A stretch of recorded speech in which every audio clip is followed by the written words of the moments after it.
Welcome, fellow night owls. Don't forget to subscribe. Welcome to this channel. Now let's begin the story.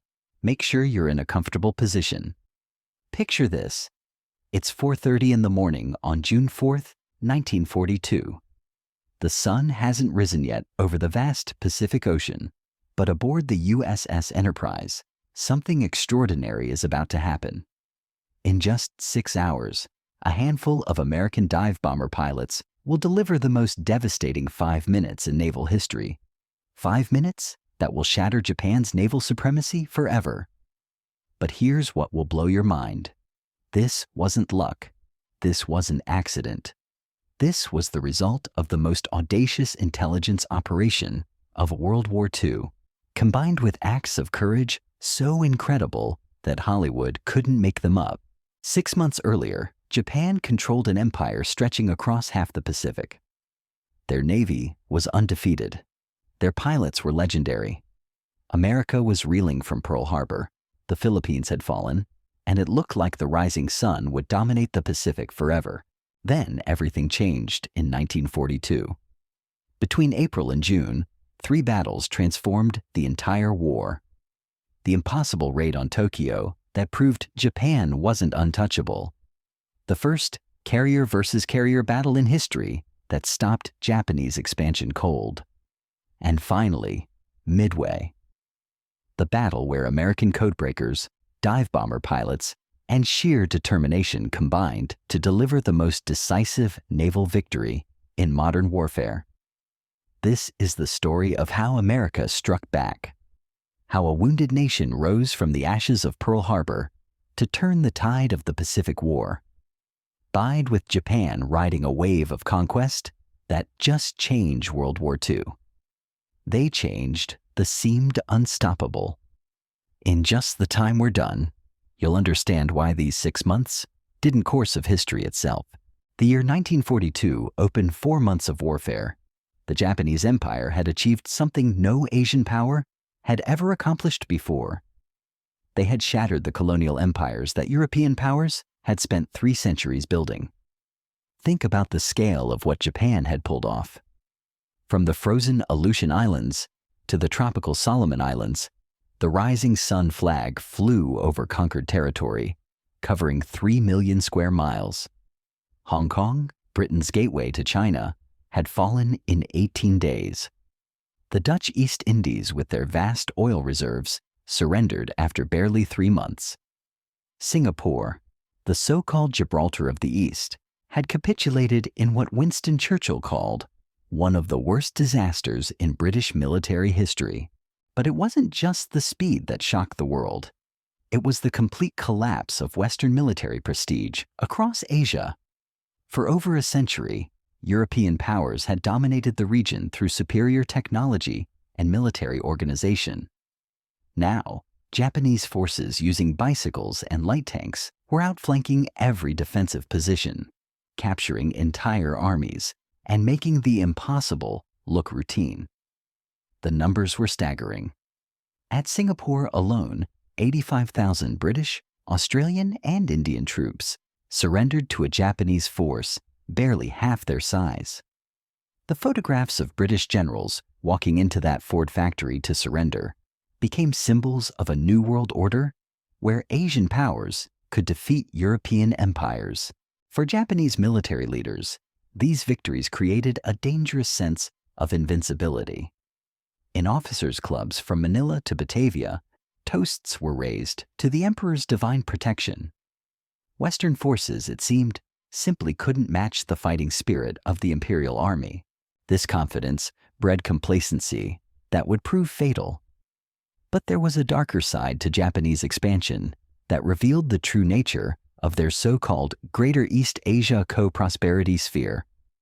Behind the propaganda promises of Asian liberation lay systematic brutality that violated every convention of warfare.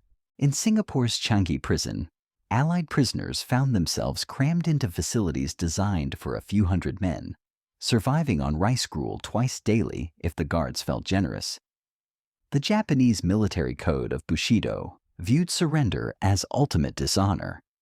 Soldiers who had given up rather than fight to the death deserved no respect, no consideration, no basic human dignity. This contempt fueled systematic brutality that shocked even hardened veterans. Civilians suffered even worse. The Suk Ching massacre in Singapore became emblematic of Japanese occupation policy. Between February and March 1942, Japanese forces systematically rounded up Chinese men between 18 and 50. Those deemed anti-Japanese were trucked to remote beaches and executed. Estimates vary, but thousands of civilians were murdered in cold blood simply for being the wrong ethnicity. Yet from Tokyo's perspective, everything was proceeding according to plan. The Southern Resource Area, Japan's term for Southeast Asia's oil, rubber, and tin, was now firmly under imperial control.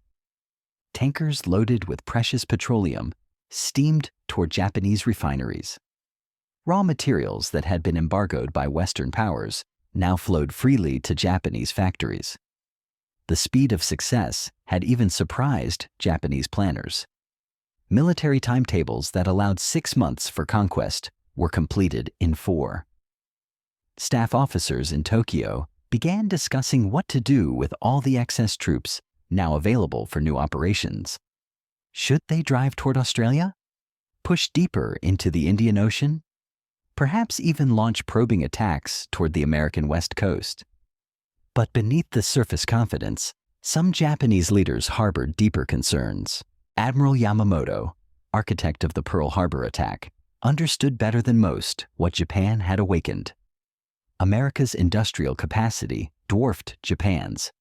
Once fully mobilized, the United States could produce ships, planes, and weapons at rates that would overwhelm any enemy. The window of opportunity was closing. Every day that passed allowed America to rebuild its shattered Pacific fleet. Every week gave American factories more time to churn out the weapons of war. If Japan was to secure its empire permanently, it needed to strike again, and soon. By April 1942, the Japanese Empire had reached its absolute zenith. But empires built on the momentum of conquest face a fundamental problem. They must keep conquering or risk losing everything. And in Washington, American leaders were already planning their response. The relationship between Winston Churchill and Franklin Roosevelt had been forged in the crucible of war, but it faced its greatest test in the wake of Pearl Harbor. When Churchill received word of the Japanese attack, he later admitted feeling a surge of relief. America was finally, fully, irrevocably in the war. Churchill wasted no time. Within hours of the attack, he was aboard the battleship Duke of York, racing across submarine-infested Atlantic waters. The journey was perilous, but Churchill carried the hopes of the free world as he steamed toward his crucial meeting with Roosevelt. On December 22, 1941, Churchill arrived in Washington for what would become the Arcadia Conference. Roosevelt met him at the White House with genuine warmth, but both leaders understood the gravity of their situation. The Axis powers now controlled territory from the Arctic Circle to the tropical Pacific. Never in human history had democracy faced such an existential threat. 4 days later, Churchill stood before a joint session of Congress to deliver one of the most important speeches of his career. The House chamber was packed with senators, representatives, and military leaders, all gathered to hear from Britain's wartime prime minister. Churchill's voice resonated through the chamber as he addressed Japan's leaders directly. "What kind of people do they think we are?" he thundered. "Is it possible they do not realize that we shall never cease to persevere against them until they have been taught a lesson that they and the world will never forget?" Behind the public rhetoric, however, private discussions revealed deep strategic disagreements. Churchill desperately needed American forces in Europe to relieve pressure on his beleaguered nation.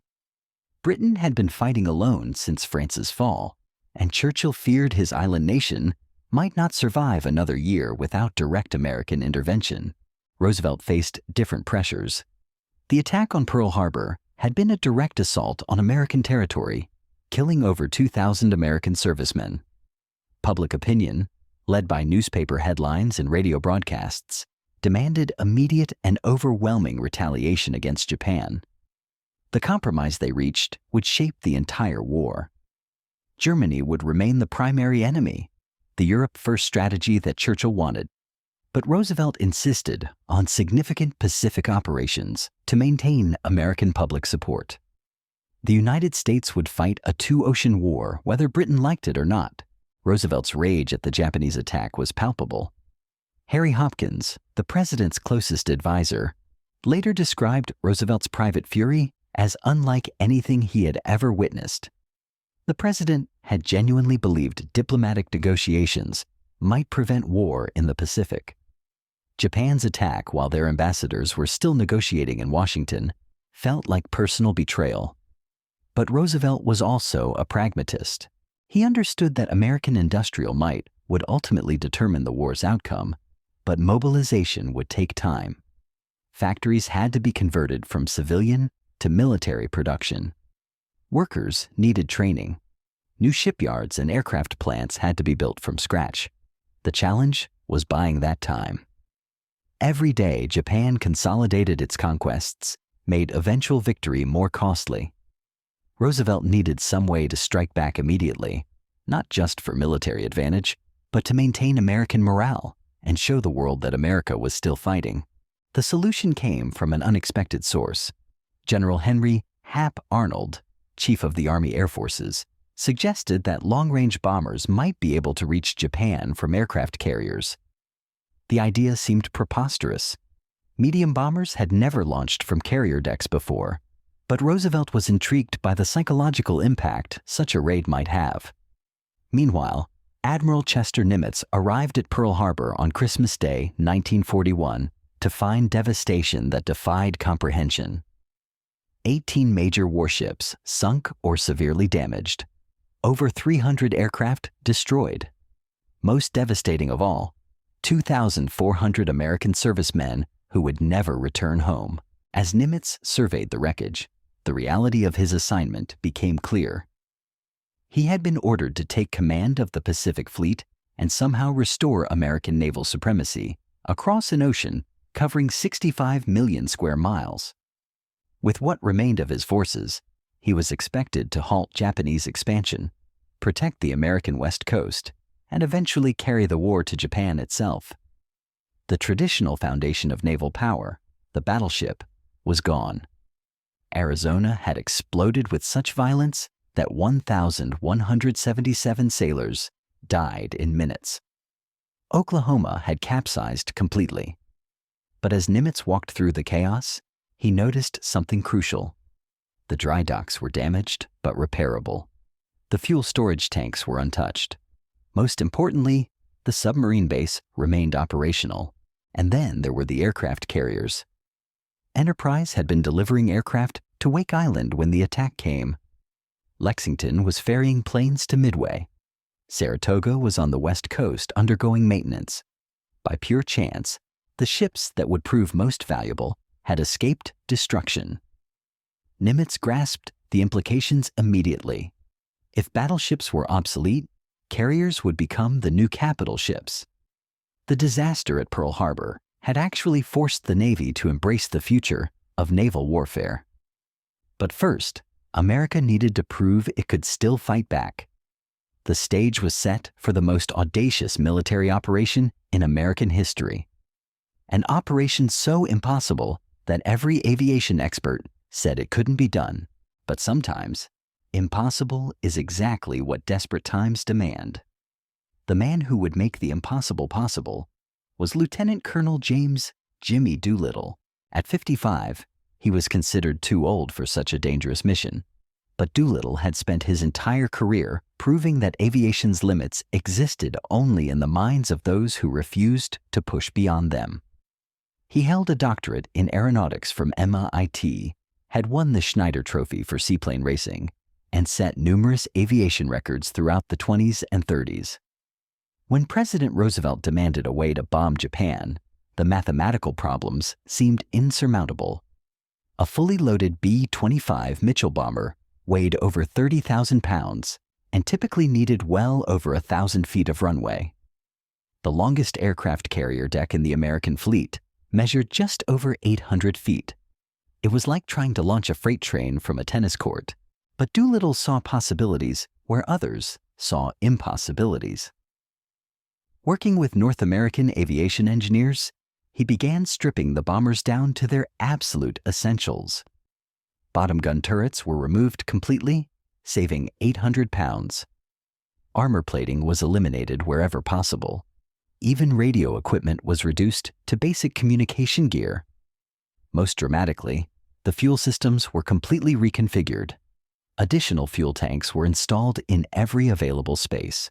But even with maximum fuel capacity, the bombers could carry only enough gasoline to reach Japan, not enough to return to the carrier. This created another seemingly impossible problem. Where would the bombers land after completing their mission? The Soviet Union was technically an ally, but Stalin had made it clear his non-aggression pact with Japan took precedence. China was the only feasible option, but Chinese airfields were primitive, and many were already under Japanese control. The crews would have to navigate across 800 miles of Japanese-occupied territory, drop their bombs, then continue another 600 miles to reach nationalist Chinese forces. If they survived the bombing run, they would still face a desperate escape through enemy territory with virtually no fuel remaining. It was a one-way mission with minimal prospects for survival. Despite the odds, volunteers stepped forward in overwhelming numbers when Doolittle explained the mission parameters. Captain Ted Lawson had logged over 1,000 hours in B-25s and was considered one of the best medium bomber pilots in the service. Lieutenant Dean Hallmark was a navigation specialist who had trained other pilots in long-range over-water flight techniques. Sergeant Fred Bramer, selected as Doolittle's bombardier, had achieved the highest accuracy scores in his training class. The training regimen was unlike anything attempted before in military aviation. Crews practiced takeoffs from white lines painted on runways to simulate carrier deck lengths. They learned to get airborne in distances that military manuals said were marginal under ideal conditions. Navigation training focused on long-distance over-water flight, using only compass headings and dead reckoning. Technical modifications continued right up until the mission launch. Special low-pressure tires were installed to reduce weight and improve takeoff performance. Propeller pitch was adjusted for maximum acceleration during the critical takeoff roll. Engine timing was refined to extract every possible horsepower during the few seconds when power-to-weight ratio would determine success or failure.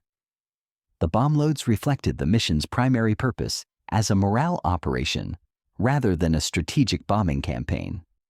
Each aircraft carried 4 500-pound bombs, a mixture of high explosive and incendiary devices designed to cause maximum visible damage to Japanese cities. The total explosive power was minimal, but the psychological impact would be immeasurable. Japanese military leaders had assured their population that the home islands were completely safe from enemy attack. Doolittle's mission would prove them catastrophically wrong. Weather forecasting became critical.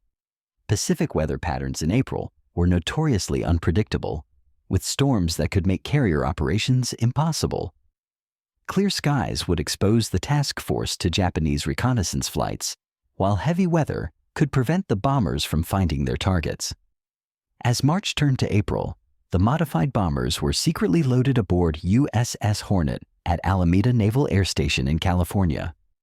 Even Hornet's crew didn't know their destination as the carrier departed on April 2nd with 16 B-25s strapped to her flight deck. The sight of Army bombers aboard a Navy carrier generated rumors throughout the fleet, but operational security held firm. Admiral William Bull Halsey commanded the task force from his flagship Enterprise. For Halsey, this mission was intensely personal. When Pearl Harbor was attacked, he had been 250 miles west of Hawaii, delivering aircraft to Wake Island. He had watched the smoke rising over Pearl Harbor and sworn an oath that would define the rest of his war. "Before we're through with them," he had declared, "the Japanese language will be spoken only in hell."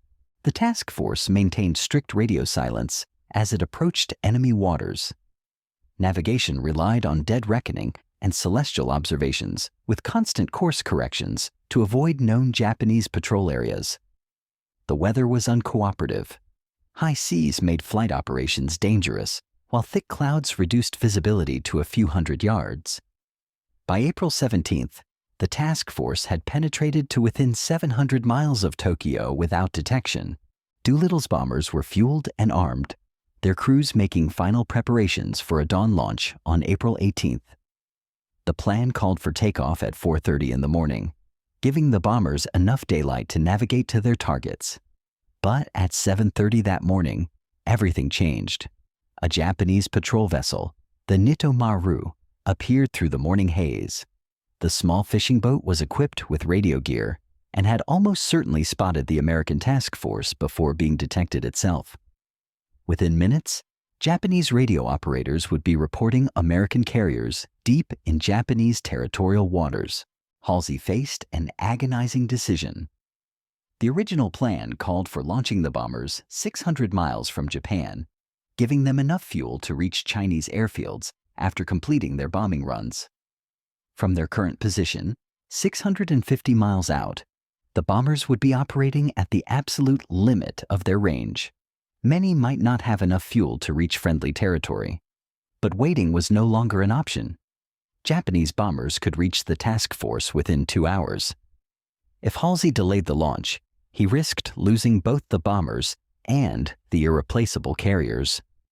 The decision to launch immediately meant condemning Doolittle's crews to an even more desperate mission than originally planned. Enterprise's guns opened fire on the Nito Maru, sending the patrol vessel to the bottom before it could complete its radio transmission.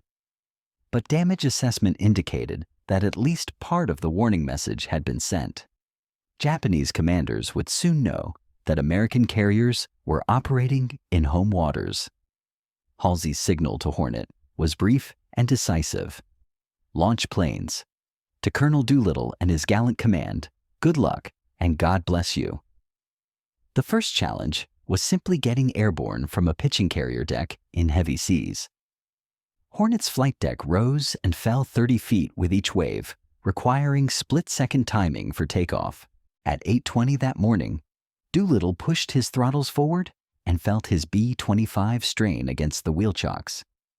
Behind him, 15 other crews watched from their cockpits, knowing that if the lead bomber failed to get airborne, the entire mission would end before it began.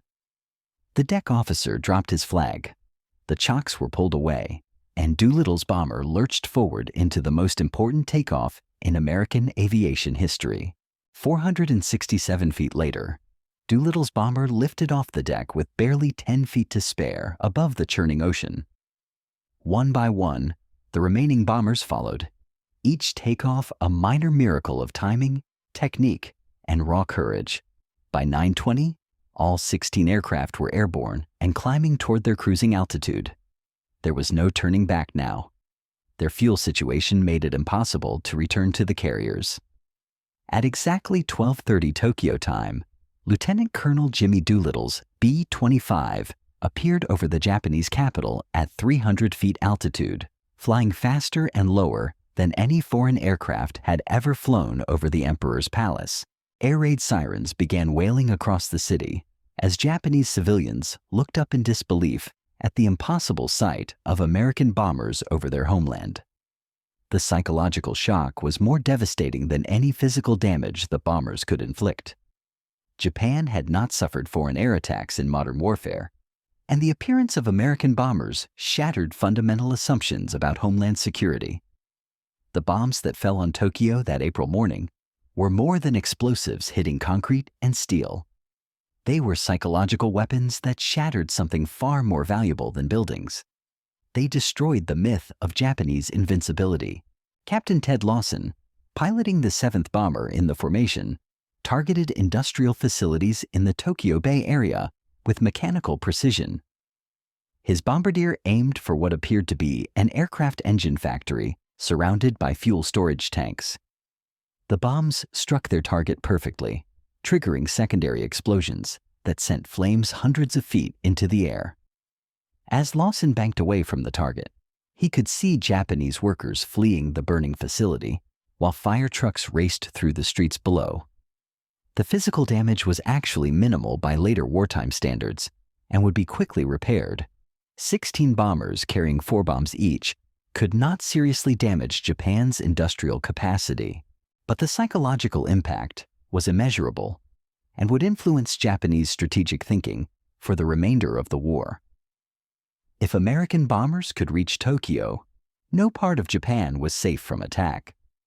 The myth of Japanese invulnerability was shattered forever. Emperor Hirohito himself demanded an immediate explanation from his military commanders when reports of the bombing reached the Imperial Palace. How had enemy aircraft penetrated Japan's elaborate defense network without detection? Where had they come from? And how could such attacks be prevented in the future? General Hideki Tojo, Japan's prime minister and war minister, was reportedly furious beyond coherent expression when briefed on the attack. The bombing had occurred during a planned air raid drill, making the government's failure to protect the capital even more humiliating. Tojo ordered immediate investigation of any officer responsible for the security failure, but the subsequent inquiry revealed that no single person was at fault. The entire Japanese military establishment had been caught completely unprepared for an attack their own planning had deemed impossible. As the last American bomber disappeared over the western horizon toward China, Japanese radio operators frantically transmitted warnings to military units across the Pacific. Aircraft carriers and fighter squadrons were recalled from offensive operations to defend the home islands against possible follow-up attacks. Thousands of troops were redeployed from occupied territories to strengthen homeland defenses. Resources that might have been used for further territorial expansion were now committed to preventing additional raids on Japan itself. For Doolittle's crews, the most dangerous part of their mission was just beginning as they faced the desperate challenge of reaching Chinese territory before their engines quit. Some crews would make it to friendly airfields and eventually return to American forces after harrowing escapes through enemy territory. Others would crash in Japanese-occupied areas and face capture, torture, and execution. Captain David Jones, piloting bomber number 6, ran out of fuel over the China Sea and was forced to ditch in shallow water near the Chinese coast. His crew survived the crash landing, but was captured by Japanese patrol boats before they could reach shore. They would spend the next 3 years in Japanese prisoner-of-war camps where 2 crew members would die from malnutrition and systematic abuse. Lieutenant Dean Hallmark's bomber also fell short of Chinese territory, crashing in Japanese-occupied coastal waters after running out of fuel. Hallmark and his crew were captured immediately and transported to Tokyo for interrogation by military intelligence officers. After months of torture designed to extract information about American military capabilities, Hallmark and 2 of his crew members were executed by firing squad on October 15, 1942. The crews who successfully reached Chinese territory faced different but equally deadly challenges from Japanese occupation forces actively hunting for the American airmen. Chinese nationalist forces controlled only portions of eastern China, and Japanese patrols were scouring the countryside for any trace of the bomber crews. Local Chinese civilians risked their lives to shelter and guide the Americans toward friendly territory, despite knowing the terrible consequences they would face if caught helping enemy personnel escape Japanese custody. The Chinese population paid a horrific price for their assistance to the Doolittle Raiders. Japanese forces launched systematic retaliation for Chinese aid to the American airmen. Over the next several months, Japanese troops methodically destroyed Chinese villages suspected of helping American airmen escape. Conservative estimates suggest that tens of thousands of Chinese civilians were killed in retaliation for the Doolittle raid, though exact numbers remain disputed among historians. Doolittle himself crash-landed in a rice paddy near Kuzhou and was rescued by Chinese guerrillas who guided him through Japanese lines to safety in nationalist-controlled territory. The man who had led the impossible mission would eventually return to American forces and received the Medal of Honor from President Roosevelt in a White House ceremony. But he would always carry the emotional burden of knowing how many Chinese civilians had died because of his raid on Japan. The cost of striking the untouchable had been measured not just in American lives, but in the blood of innocent civilians caught between two empires locked in total war. The Doolittle raid had accomplished far more than Jimmy Doolittle ever imagined.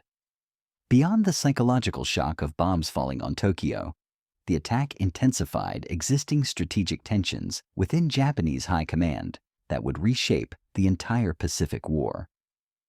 Fleet Admiral Osami Nagano, chief of the Naval General Staff, advocated for continuing the southward advance that had brought Japan such spectacular success since Pearl Harbor. Seize Australia, or at least isolate it from American support, and secure the resource-rich territories that Japan needed for long-term survival. Admiral Isoroku Yamamoto represented a fundamentally different assessment of Japan's strategic situation.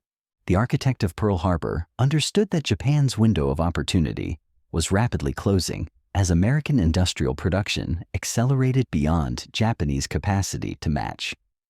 Every month of delay allowed the United States to build more ships, train more pilots, and deploy more weapons across the Pacific. The Doolittle raid had demonstrated Yamamoto's concerns with shocking clarity. If American carriers could launch bombers against Tokyo from 600 miles at sea, they could strike anywhere in the Japanese Empire. No amount of territorial expansion could protect Japan's home islands from carrier-based attacks launched from unexpected directions. Yamamoto proposed a massive operation against Midway Atoll, the westernmost American base in the Hawaiian chain. Midway was far enough from Pearl Harbor to limit land-based air support, but important enough that America would have to defend it with every available carrier. Japanese forces would seize the atoll while simultaneously destroying the American fleet. For weeks, the argument raged through conference rooms in Tokyo, while Japanese forces consolidated their positions across the Pacific. Staff officers prepared detailed plans for multiple operations, calculating logistics requirements and analyzing potential American responses. But time was running short. The optimal weather window for major naval operations in the Central Pacific lasted only from May through July. The Doolittle raid influenced Japanese decision-making by demonstrating that homeland defense could no longer be taken for granted. Prime Minister Tojo and military leaders around Emperor Hirohito found themselves balancing competing demands of expansion and security in ways that satisfied neither requirement completely. Rather than settling the strategic debate decisively, the bombing of Tokyo created pressure to pursue both defensive and offensive operations simultaneously.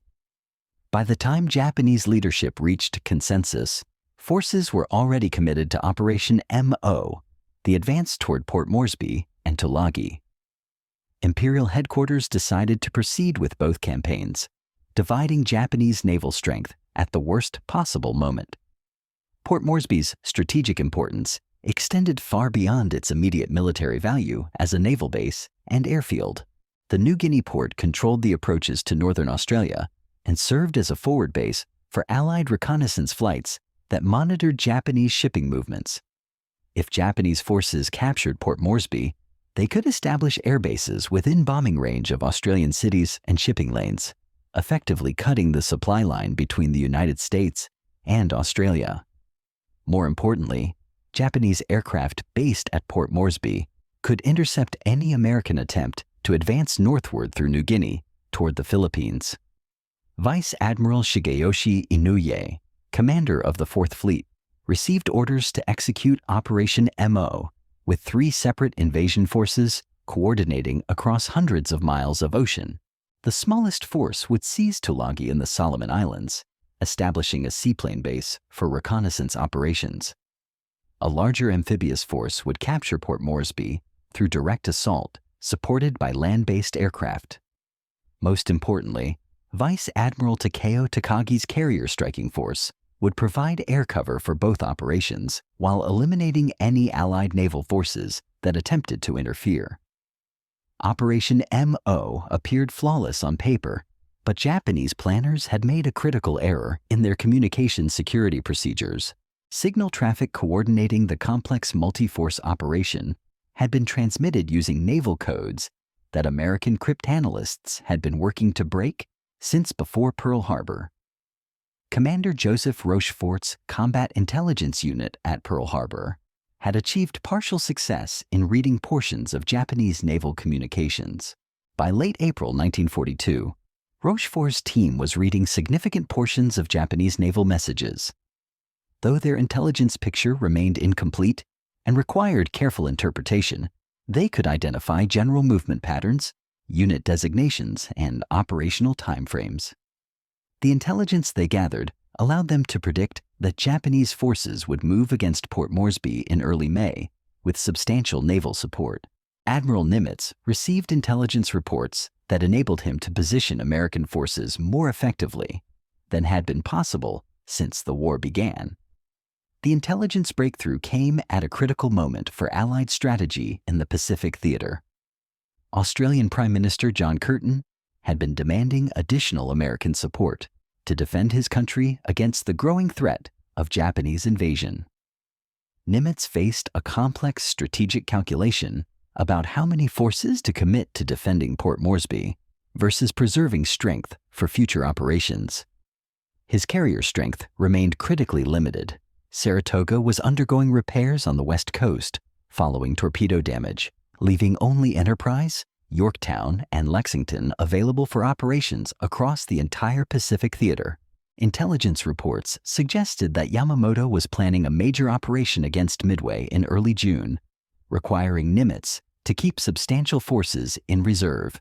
But if Japanese forces captured Port Moresby, they would threaten Australia directly and establish bases for further expansion. Nimitz's solution was to commit just enough force to disrupt Operation MO without fatally weakening American defenses elsewhere. Task Force 17, built around USS Yorktown under Rear Admiral Frank Jack Fletcher, would operate in the Coral Sea to intercept Japanese invasion forces. Task Force 11, centered on USS Lexington under Rear Admiral Aubrey Fitch, would provide additional carrier support. Combined, the two task forces could match Japanese carrier strength in the area while preserving Enterprise for the anticipated Midway operation. Weather in the Coral Sea during early May presented extraordinary challenges for naval operations. Violent tropical storms alternated with periods of oppressive heat and humidity that made flight operations dangerous.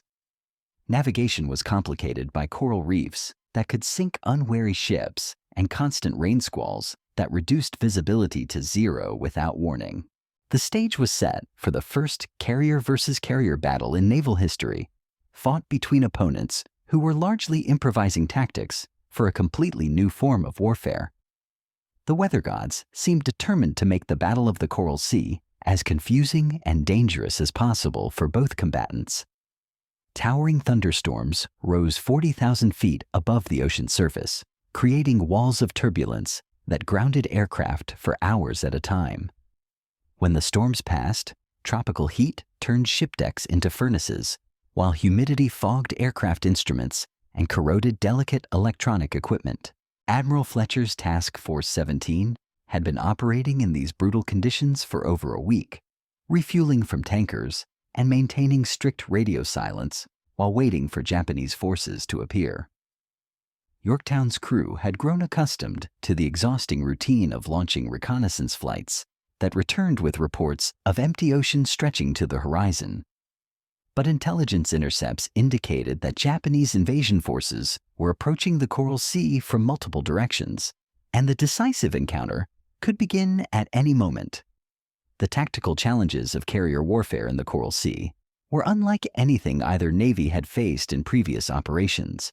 Aircraft carriers were simultaneously the most powerful and most vulnerable warships ever built, capable of projecting devastating force across hundreds of miles, but virtually defenseless when caught by enemy aircraft.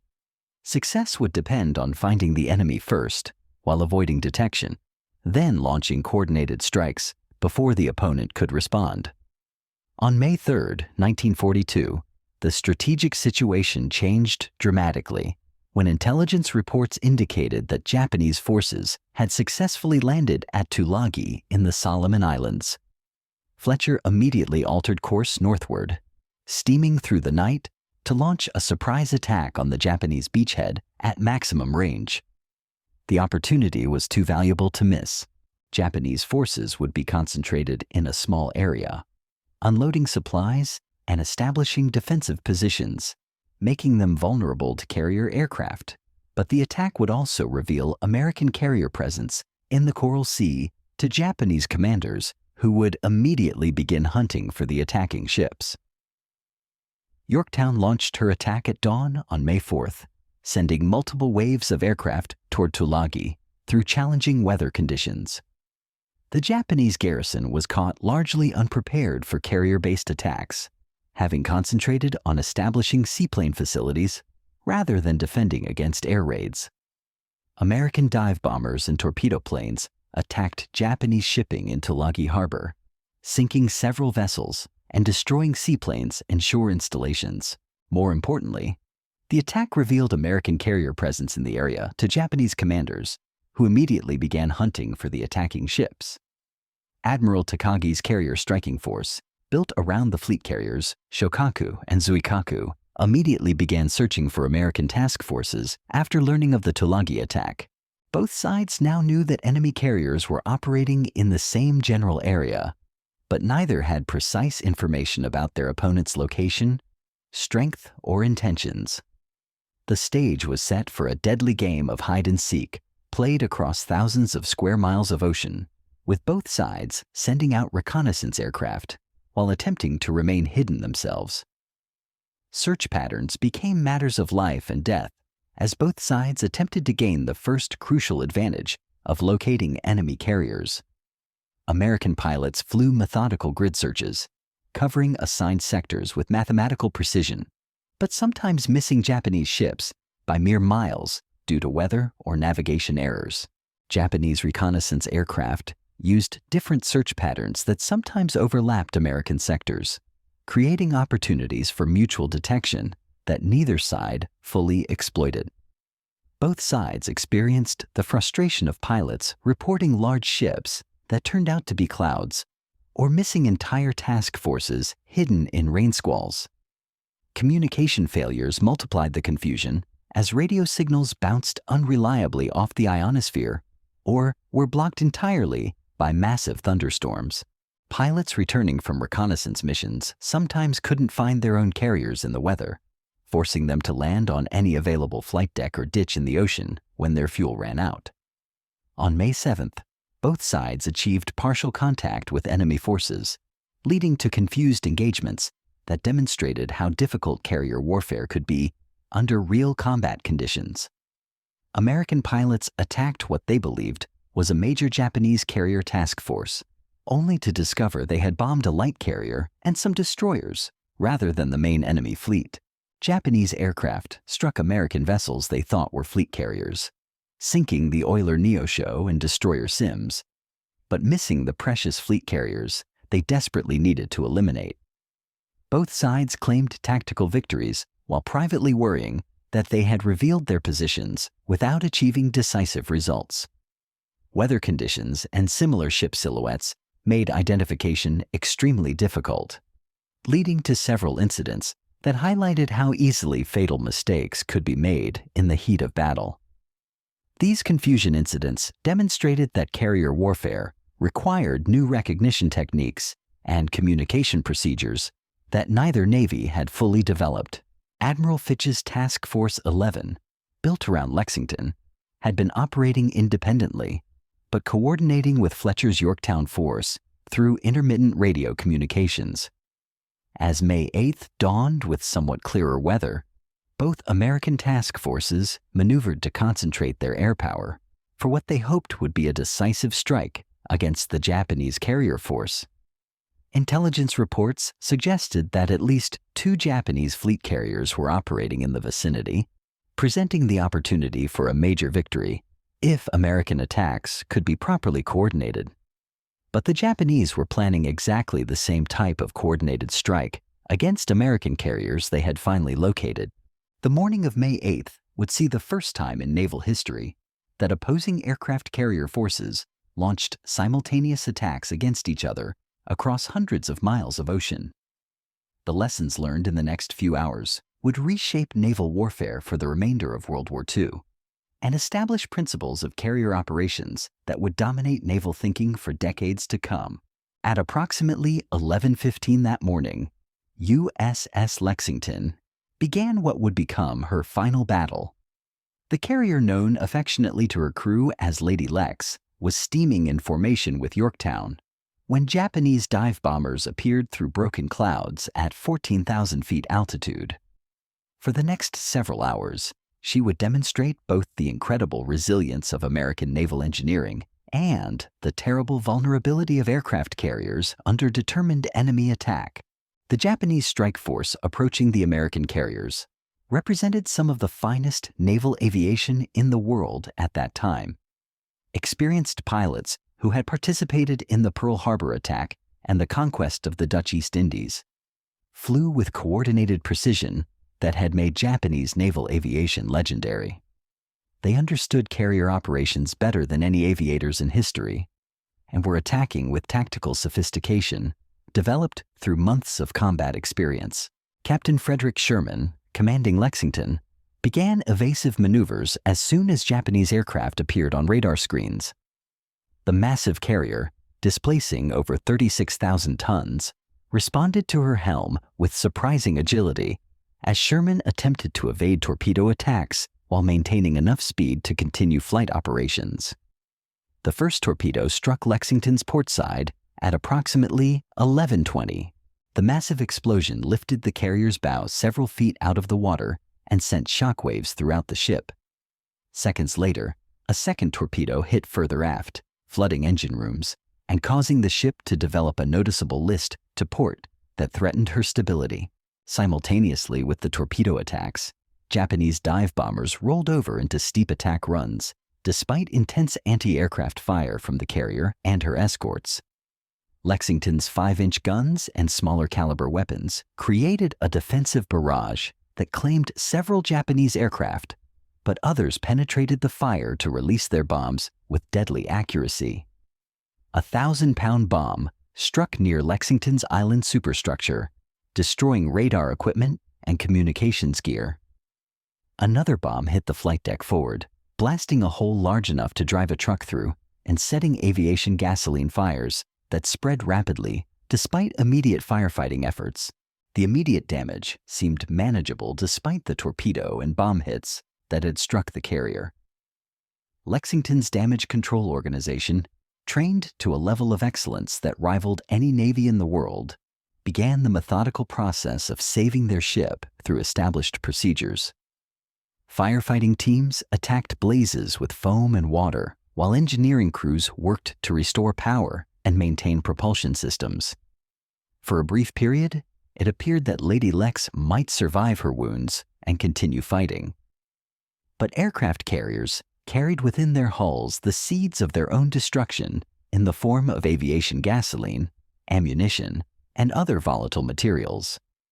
Aviation gasoline vapors leaking from ruptured fuel lines had accumulated in compartments throughout the ship. At approximately 12:47, an electrical spark from damaged wiring ignited these vapors in a catastrophic internal explosion that shook Lexington from stem to stern. The blast was followed by secondary explosions as fires spread to ammunition storage areas, transforming the carrier from a fighting ship into a floating inferno. Commander Herbert "Pop" Healy, Lexington's damage control officer, made desperate efforts to contain the spreading fires and explosions, using every resource available to his teams. But the internal explosions had ruptured fire mains and destroyed much of the ship's firefighting capability, while smoke filled compartments throughout the vessel. Despite heroic efforts by the crew, Lexington's condition continued to deteriorate as fires and flooding spread throughout the ship. Admiral Fitch, flying his flag aboard Lexington, faced the agonizing decision that no naval commander ever wants to make. His flagship was dying beneath his feet, consumed by fires and explosions that were beyond human ability to control. At approximately 5:07 that evening, Captain Sherman gave the order that sealed Lexington's fate: prepare to abandon ship. The evacuation of Lexington became one of the most remarkable rescue operations in naval history, demonstrating the highest traditions of seamanship and courage under extreme circumstances. Despite the chaos of continuing explosions and spreading fires, the crew maintained discipline and followed established procedures for abandoning ship. Destroyers and cruisers moved alongside the burning carrier to take off survivors, their crews working with calm efficiency despite the constant danger of additional explosions. Captain Sherman was among the last men to leave his ship, ensuring that all possible survivors had been evacuated before stepping onto a destroyer's deck for the final time. As he watched Lexington burn against the darkening sky, he later wrote that losing the ship felt like watching a close friend die. American forces couldn't allow the burning hulk to fall into Japanese hands, so the destroyer Phelps received orders to sink Lady Lex with torpedo attacks. At approximately 8 o'clock that evening, Lexington's final agony ended as she rolled over and sank beneath the waters of the Coral Sea. The tactical loss was severe. American carrier strength in the Pacific had been reduced by 25% in a single day of fighting. But the strategic implications would prove far more significant than the immediate material losses. Japanese forces had achieved a tactical victory by sinking Lexington while losing only the light carrier Shoho in exchange. But the Port Moresby invasion force, deprived of adequate air cover after Shokaku was damaged and forced to withdraw, turned back without attempting the crucial landing operation. For the first time since Pearl Harbor, Japanese expansion had been halted by American resistance rather than proceeding according to plan. More importantly, both Shokaku and Zuikaku would be unavailable for Yamamoto's planned attack on Midway due to battle damage and aircraft losses. The Battle of the Coral Sea had weakened Japanese carrier strength at the worst possible moment, just weeks before the decisive operation that would determine control of the Central Pacific. The strategic victory belonged to America despite the tactical defeat. Japanese expansion southward had been stopped cold. Australia remained secure from invasion. Most crucially, the Japanese carrier force that would assault Midway would be significantly weaker than Yamamoto had planned. But the real test was still coming. In basement offices beneath Pearl Harbor, American cryptanalysts were achieving the intelligence breakthrough that would determine the outcome of the Pacific War. Commander Joseph Rochefort's Combat Intelligence Unit had been working around the clock to break Japanese naval codes, and their success couldn't have come at a more critical moment. By late May 1942, Rochefort's team was reading significant portions of Japanese communications about what they called Operation MI. The intelligence coup revealed the complete Japanese operational plan for the assault on Midway Atoll. They knew the target, the timing, the forces involved, and most importantly, the Japanese assumption that Yorktown had been sunk in the Coral Sea. To confirm their intelligence, Rochefort's team devised an ingenious test that proved the accuracy of their code-breaking efforts. They instructed Midway's garrison to send an uncoded radio message reporting problems with their water purification system. Within days, Japanese intelligence broadcasts reported that AF, their code designation for Midway, was experiencing freshwater shortages. The confirmation eliminated any doubt that American cryptanalysts were reading Japanese naval communications accurately and completely. Admiral Nimitz received Rochefort's intelligence report with a mixture of excitement and trepidation. For the first time since Pearl Harbor, American forces would enter battle with superior knowledge of enemy plans and dispositions. But the intelligence also revealed the overwhelming size of the Japanese force approaching Midway.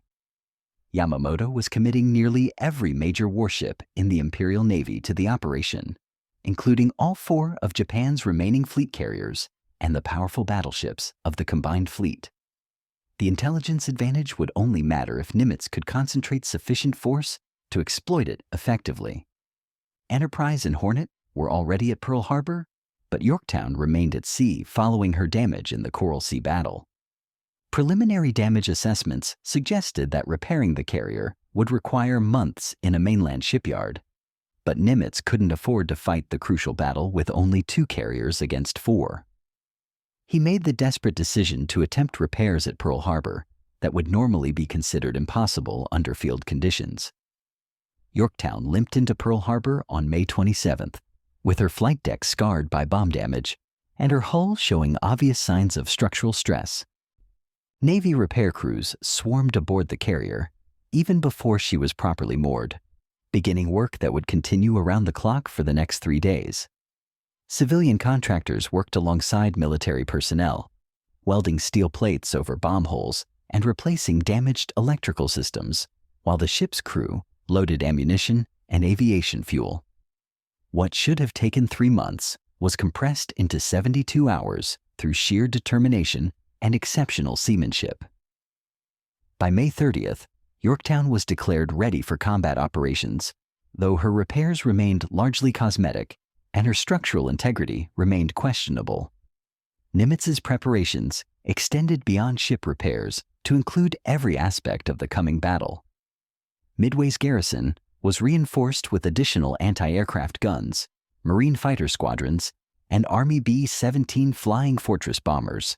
Submarine patrols were positioned to intercept Japanese forces and provide early warning of their approach. Most importantly, Nimitz issued detailed battle plans based on his complete knowledge of Japanese intentions and timing. American task forces would position themselves northeast of Midway, beyond the range of Japanese reconnaissance aircraft, but close enough to launch coordinated strikes when Nagumo's carriers appeared. The psychological preparation of American crews proved as important as the material preparations. For the first time since Pearl Harbor, American naval personnel entered battle confident that they possessed crucial advantages over their opponents. The intelligence breakthrough had revealed Japanese plans completely, while rapid repairs had restored American carrier strength to 3 ships against the expected 4 enemy carriers. Hollywood director John Ford arrived at Pearl Harbor on May 29th with a small camera crew and orders from the Navy Department to film the upcoming battle. Ford's presence reflected the strategic importance that Washington placed on the Midway operation and the need to document what might be America's most crucial naval victory. As June began, American preparations reached their climax with the departure of Task Forces 16 and 17 from Pearl Harbor.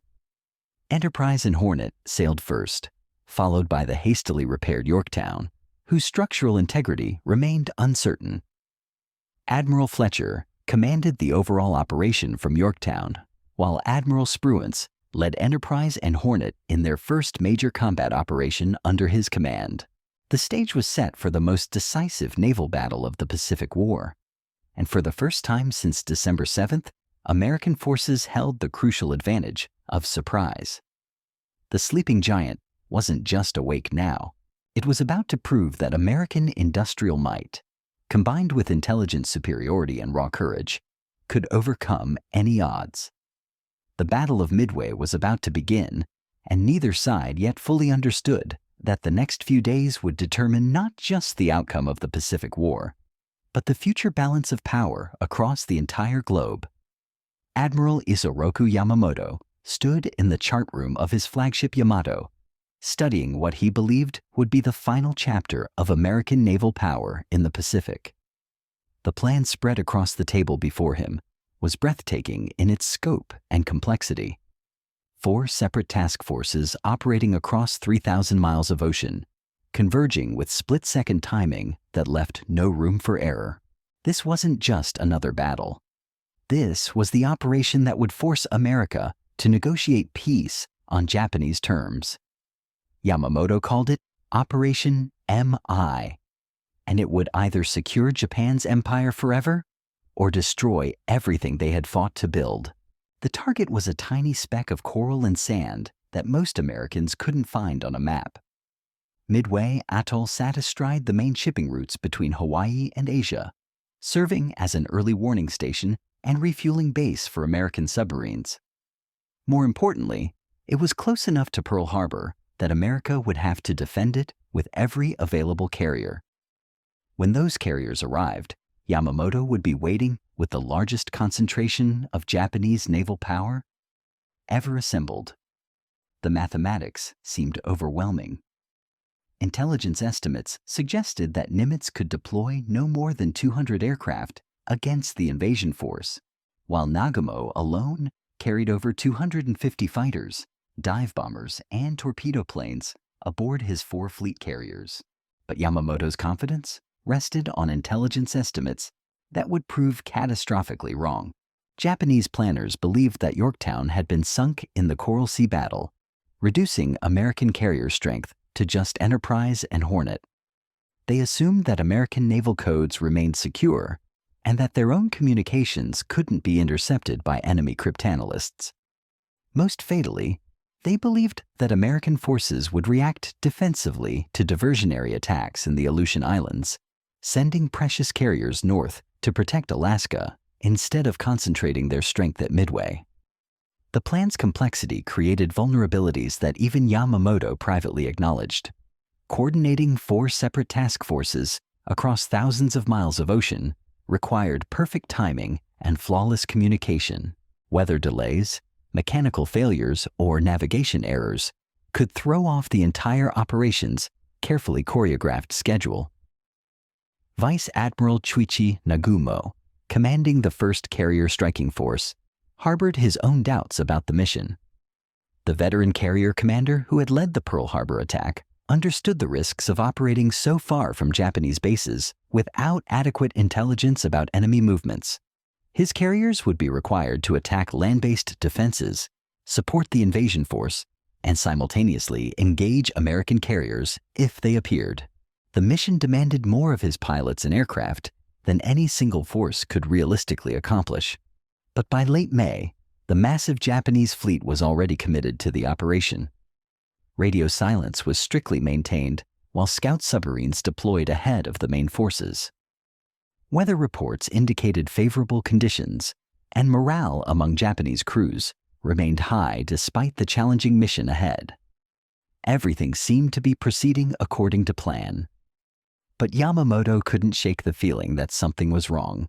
The ocean seemed too quiet, and American naval activity too limited for forces preparing to defend such a strategically important target. Unknown to Yamamoto, every aspect of his carefully guarded plan was already known to his enemies. June 4th, 1942, dawned clear and calm over Midway Atoll as Admiral Nagumo's 1st Carrier Striking Force approached from the northwest. Aboard the flagship Akagi, Japanese aircrew completed their final preparations for what they expected to be another routine attack against an American base. The target appeared lightly defended, and Japanese pilot morale remained high despite the early morning launch time. At approximately 6 o'clock that morning, Nagumo launched the first strike against Midway with 108 aircraft. Lieutenant Joichi Tomonaga led the formation as it climbed into the morning sky, his pilots confident in their ability to half of Nagumo's available aircraft, with the remaining planes held in reserve, armed for potential to neutralize American defenses. The strike represented naval combat if American ships appeared unexpectedly. Marine Midway's airfield as radar detected the incoming fighter squadron. 221 scrambled from Japanese formation at 65 miles distance. Major Floyd Parks led 25 Wildcat and Buffalo fighters into the air to intercept the attackers, knowing that his obsolete aircraft were no match for Japanese Zeros in aerial combat. The Marine pilots climbed desperately toward certain death, but determined to inflict maximum damage on the approaching enemy, understanding that they were flying to almost the Japanese strike force. Their sacrifice would buy precious time for ground defenders to prepare for the assault that was coming. The aerial battle began 60 miles northwest of Midway as Marine fighters tore into the Japanese formation with desperate courage. Captain Marion Carl and Lieutenant Clayton Canfield shot down several enemy aircraft before being overwhelmed by superior numbers and performance. 15 Marine fighters were shot down in the first few minutes of combat, but their attack had disrupted Japanese formation integrity and warned ground defenders of the approaching strike.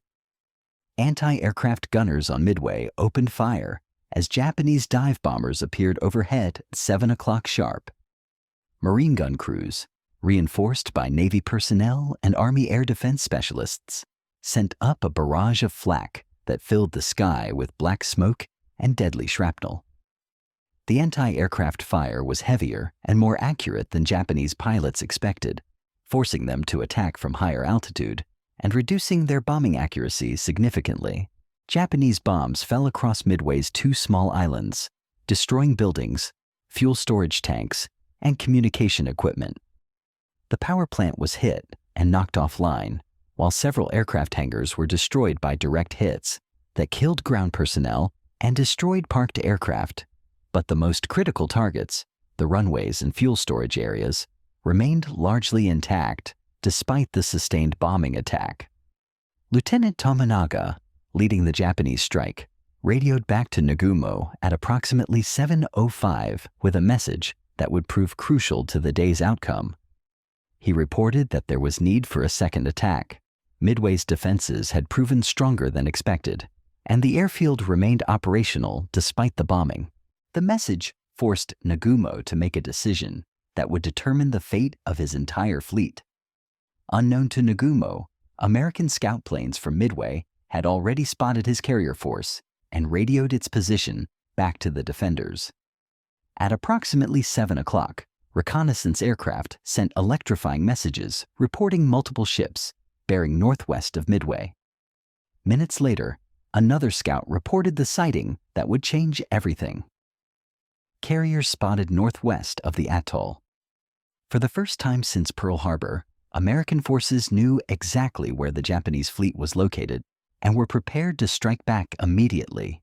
As Japanese bombs exploded across Midway, every available American aircraft on the atoll was already launching to attack Nagumo's carriers before they could recover their striking force.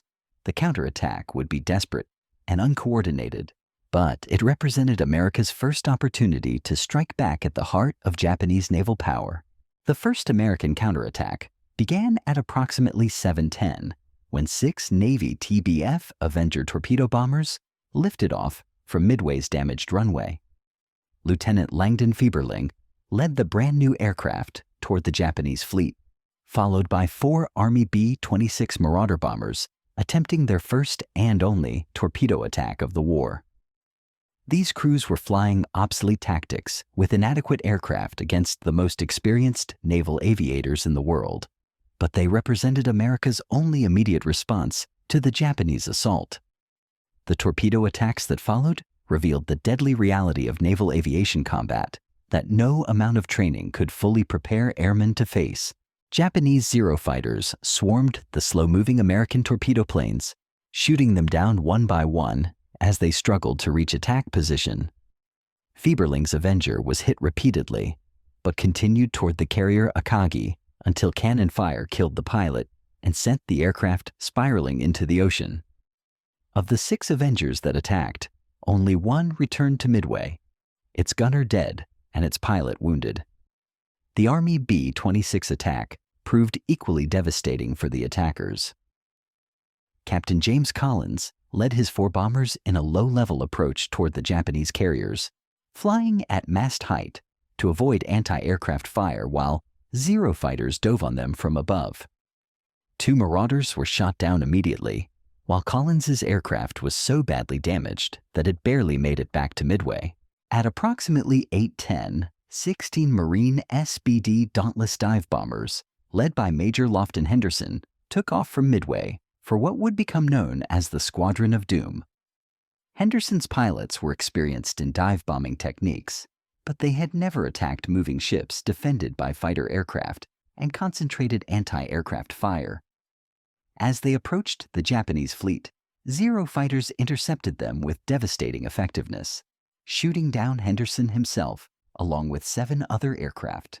The surviving Marines pressed their attacks, but achieved only near misses that caused no significant damage to Japanese carriers. The final Midway-based attack came from 15 Army B-17 Flying Fortress bombers, led by Lieutenant Colonels Walter Sweeney. The heavy bombers attacked from 20,000 feet, well above the effective range of Japanese fighters and anti-aircraft fire. But high-altitude bombing against moving ships proved completely ineffective. Despite dropping dozens of bombs and claiming multiple hits, the B-17s caused no damage to Japanese ships whatsoever. By 9 o'clock, all of Midway's aircraft had been committed to attacking the Japanese fleet, and the results were catastrophic for American forces. Over half the attacking aircraft had been shot down with minimal damage inflicted on their targets. Japanese carrier defenses had proven overwhelmingly effective against uncoordinated attacks by individual squadrons flying different aircraft types with inadequate fighter escort. But the persistent American attacks had achieved something far more important than physical damage. They had kept Japanese carriers busy defending themselves instead of preparing for follow-up strikes against Midway. More critically, the attacks had convinced Admiral Nagumo that a second strike against Midway was absolutely necessary. At approximately 7:15, even before the American attacks began, Nagumo had ordered his reserve aircraft to be rearmed with bombs for ground attack instead of the torpedoes and armor-piercing bombs they carried for naval combat. The decision meant that when American carriers finally appeared, half of Nagumo's strike force would be armed with the wrong weapons and unavailable for immediate launch. As the last American aircraft for Midway withdrew from the target area, Nagumo's carriers began recovering the strike force that had attacked the atoll. Japanese pilots reported successful attacks against American installations, but noted that the runways remained operational and that a second strike would be required. Everything seemed to be proceeding according to plan, but the most dangerous phase of the battle was about to begin.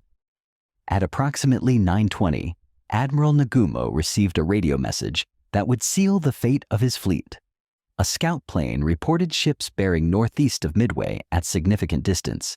The report confirmed Japanese worst fears. American carriers were operating in the area and were already within striking range of the Japanese fleet. The carefully planned operation had become a deadly race against time, with both sides struggling to launch coordinated strikes before their opponents could attack first. The Battle of Midway was about to enter its decisive phase, and the advantage lay with whoever could get their aircraft airborne first. But unknown to the Japanese, American dive bombers were already climbing toward attack altitude, guided by the most complete intelligence picture any American commander had possessed since the war began. The sacrifice was about to be redeemed in the most spectacular fashion imaginable. In less than 30 minutes, 5 minutes of American dive bombing would shatter Japanese naval supremacy forever and turn the tide of the Pacific War in favor of the United States. The hunt was on, and this time, America held all the cards. At approximately 9:25 on June 4th, 1942, Torpedo Squadron 8 began its approach toward the Japanese carrier force in what would become the most heroic and tragic episode in American naval aviation history. Lieutenant Commander John Waldron led 15 TBD Devastator torpedo bombers from the carrier Hornet, knowing full well he was leading his men into a one-way mission against impossible odds. The Devastators were flying coffins, obsolete aircraft, slow and vulnerable, carrying torpedoes that often failed to explode even when they managed to hit their targets.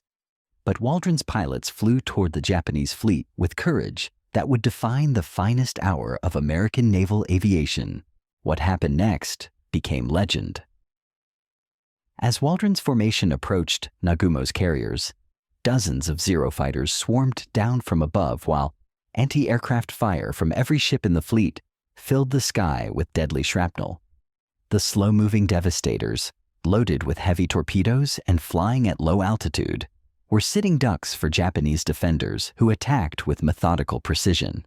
One by one, the American torpedo bombers were shot down until only Waldron's aircraft remained, and then it too disappeared in a ball of fire and smoke.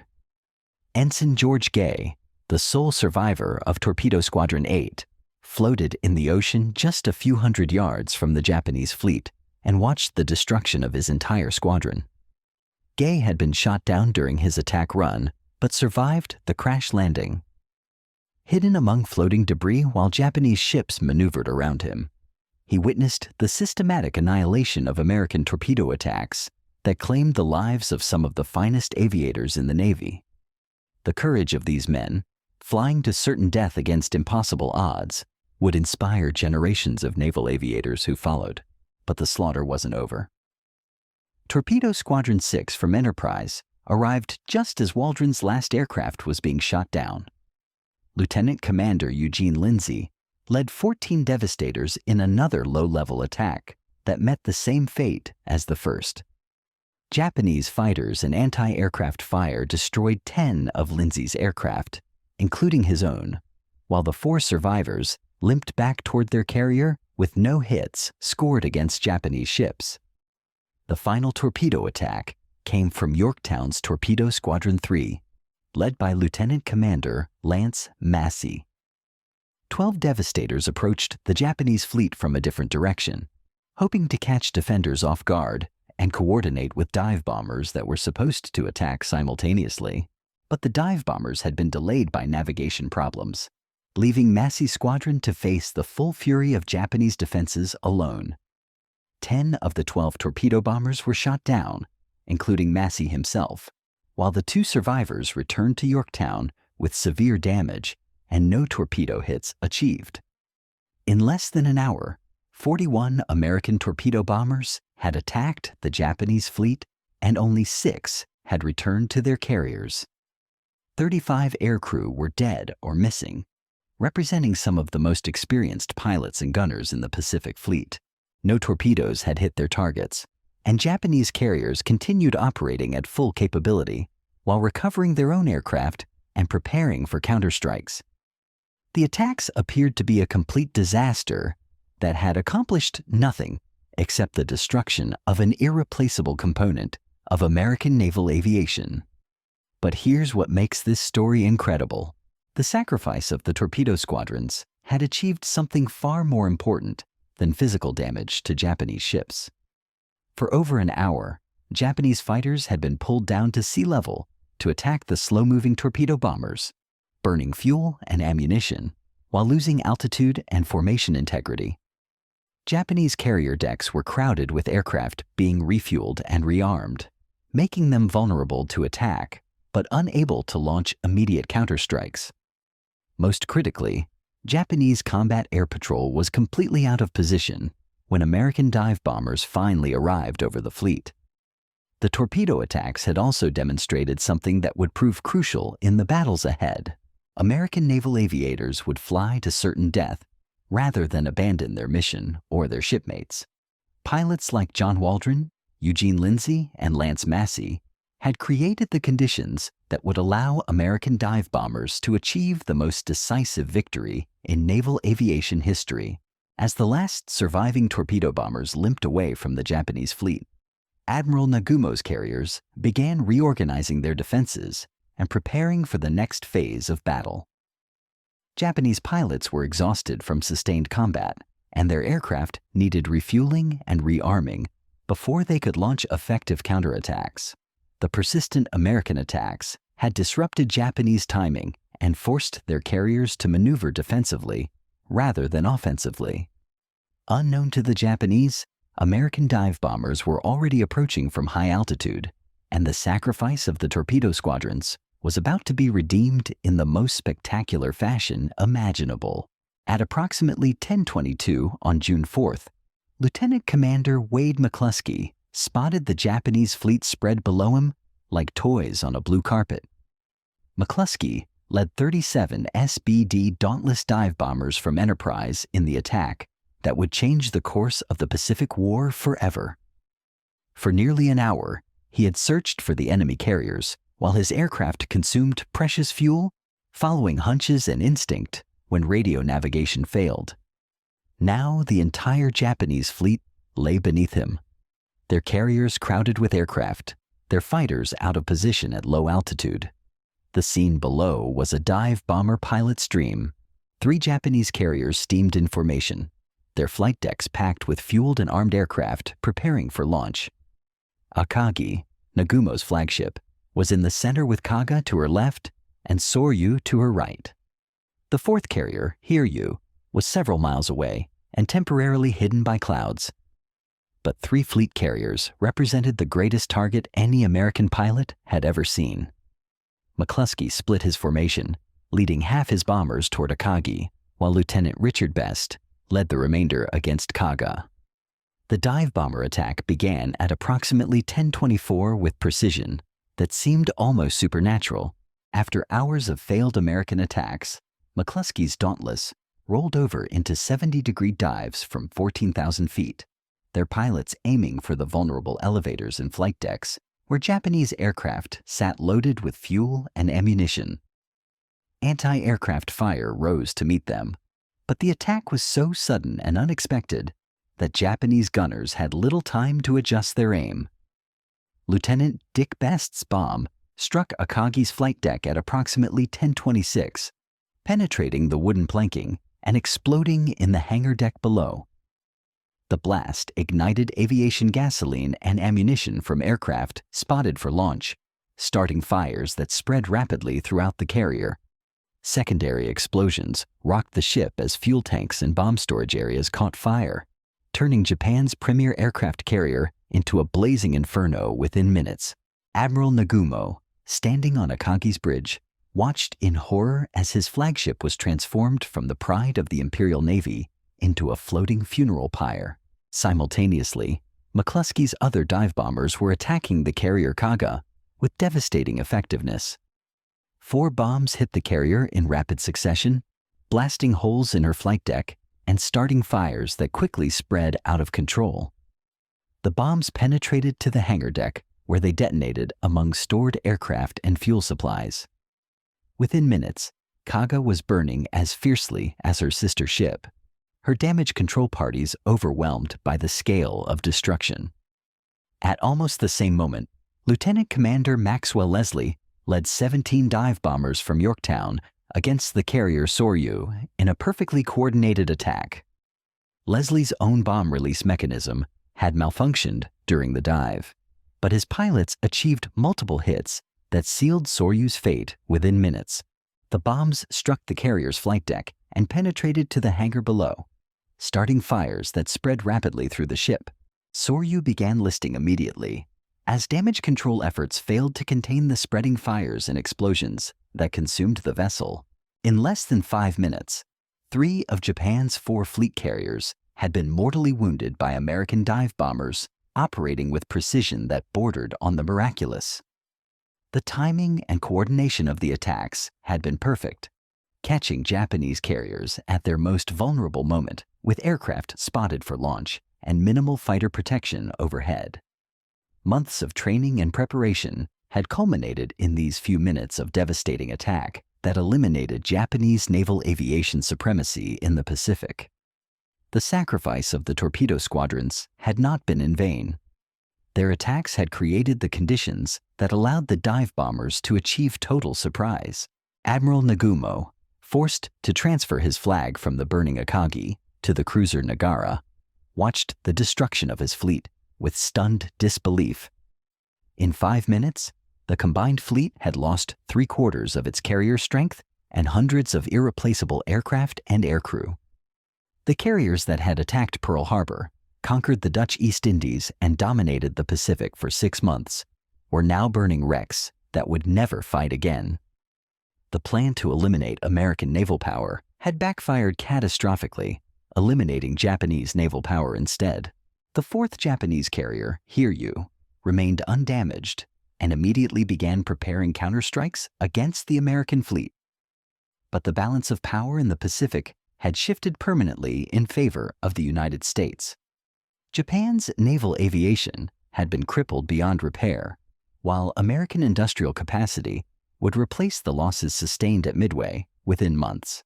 The 5 minutes from approximately 10:24 to 10:29 on June 4, 1942, would be remembered as the moment when Japan lost the Pacific War. The sleeping giant had awakened completely, and its industrial might would prove unstoppable in the campaigns that followed. But the battle wasn't over. Japanese naval aviators, facing the destruction of their fleet, would launch one final desperate counterattack that would claim the life of the most famous American carrier in the Pacific. Yorktown, the ship that had fought so bravely at Coral Sea and Midway, was about to face her final battle. The victory at Midway had cost Japan 4 irreplaceable aircraft carriers and the heart of its naval aviation. But for USS Yorktown, her flight deck patched with steel plates and her hull bearing the scars of Coral Sea, the battle was far from over. The hastily repaired carrier's luck was about to run out in the most tragic way possible, just as victory seemed assured. On June 4th, Japanese aircraft from the surviving carrier Hiryu had struck back at the American fleet, hitting Yorktown with bombs that started fires and caused severe flooding. Captain Elliot Buckmaster had ordered the ship abandoned that afternoon, but damage control efforts proved so successful that salvage operations were planned. Yorktown seemed to have survived her second major battle in as many months, defying every prediction about her seaworthiness after the hasty Pearl Harbor repairs. 2 days later, on June 6th, Japanese submarine A168, commanded by Lieutenant Commander Yahachi Tanabe, spotted the crippled carrier being tended by salvage crews. Tanabe had been stalking American forces desperately, seeking an opportunity to strike back after watching his nation's carrier fleet burn on the horizon. The submarine was one of Japan's most advanced boats, and as Yorktown lay dead in the water with minimal escort, she presented exactly the kind of target that submarine commanders dreamed of finding. The destroyer USS Haman had come alongside Yorktown to provide electrical power and assist with damage control operations. Hundreds of sailors were working frantically to save their ship, pumping out flooded compartments and fighting fires that continued to smolder in her hull. The scene represented everything admirable about American seamanship. Men risking their lives to save their ship and shipmates, refusing to give up despite overwhelming damage. But their courage also made them perfect targets for Tanabe's waiting submarine. At 1:30 that afternoon on June 6th, I-168 fired a spread of 4 Type 95 torpedoes at the 2 American ships from 1,200 yards range. The weapons ran true and straight, their warheads set to detonate beneath the target hulls for maximum destructive effect. Lookouts aboard Yorktown spotted the torpedo wakes racing toward them, but the carrier was dead in the water and unable to maneuver. Haman attempted to get underway, but there wasn't enough time to avoid the deadly spread of weapons. 2 torpedoes struck Yorktown on her starboard side, the massive explosions lifting the 32,000-ton carrier several feet out of the water. The blasts opened huge holes in her hull and caused catastrophic flooding that overwhelmed damage control teams. But the most tragic loss came when a 3rd torpedo struck Haman directly amidships, breaking the destroyer's back and killing over 80 sailors instantly. The gallant destroyer that had come to help Yorktown became a victim of the same attack, sinking within minutes. The explosion that destroyed Haman also damaged Yorktown's hull through underwater shock waves that opened additional seams to the sea. Water poured into the carrier faster than her pumps could handle, causing a severe list that made further damage control efforts nearly impossible. Throughout the night of June 6th and into the morning of June 7th, Yorktown fought her final battle against the inexorable forces of physics and the sea. Salvage teams worked desperately to reduce her list and keep her afloat, but the submarine attack had inflicted damage that no amount of seamanship could overcome. At dawn on June 7th, photographers aboard nearby destroyers captured the final images of USS Yorktown as she rolled over and began her descent to the ocean floor. The carrier that had been the backbone of American resistance in the Pacific sank in 16,650 feet of water, taking with her the battle flags that had flown over Coral Sea and Midway. Her loss represented more than the destruction of a single ship. It marked the end of the desperate period when America fought with obsolete equipment and inadequate forces against a seemingly invincible enemy. But Yorktown's sacrifice had not been in vain. Her aircraft had played a crucial role in sinking 3 Japanese carriers at Midway, dealing a blow to enemy naval aviation from which it would never recover. The intelligence gathered by her reconnaissance planes had provided Admiral Nimitz with information needed to position American forces for maximum advantage. Most importantly, her crew's courage had demonstrated that American resolve remained unbroken, despite 6 months of disasters and defeats. The sinking of Yorktown also marked a transition in the character of the Pacific War. The desperate battles fought with inadequate forces and obsolete equipment were giving way to campaigns where American industrial superiority would prove decisive. New carriers were already under construction in American shipyards, along with the aircraft and trained crews needed to man them. Within 6 months, the Pacific Fleet would possess more carriers than it had lost since Pearl Harbor, while Japanese shipyards struggled to replace even a fraction of their Midway losses.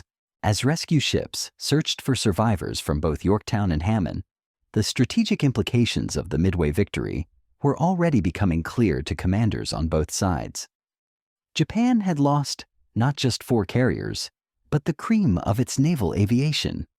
Experienced pilots who had trained for years and could not be quickly replaced. American losses, while painful, represented ships and planes that could be built again within months by an industrial system just reaching its full wartime capacity.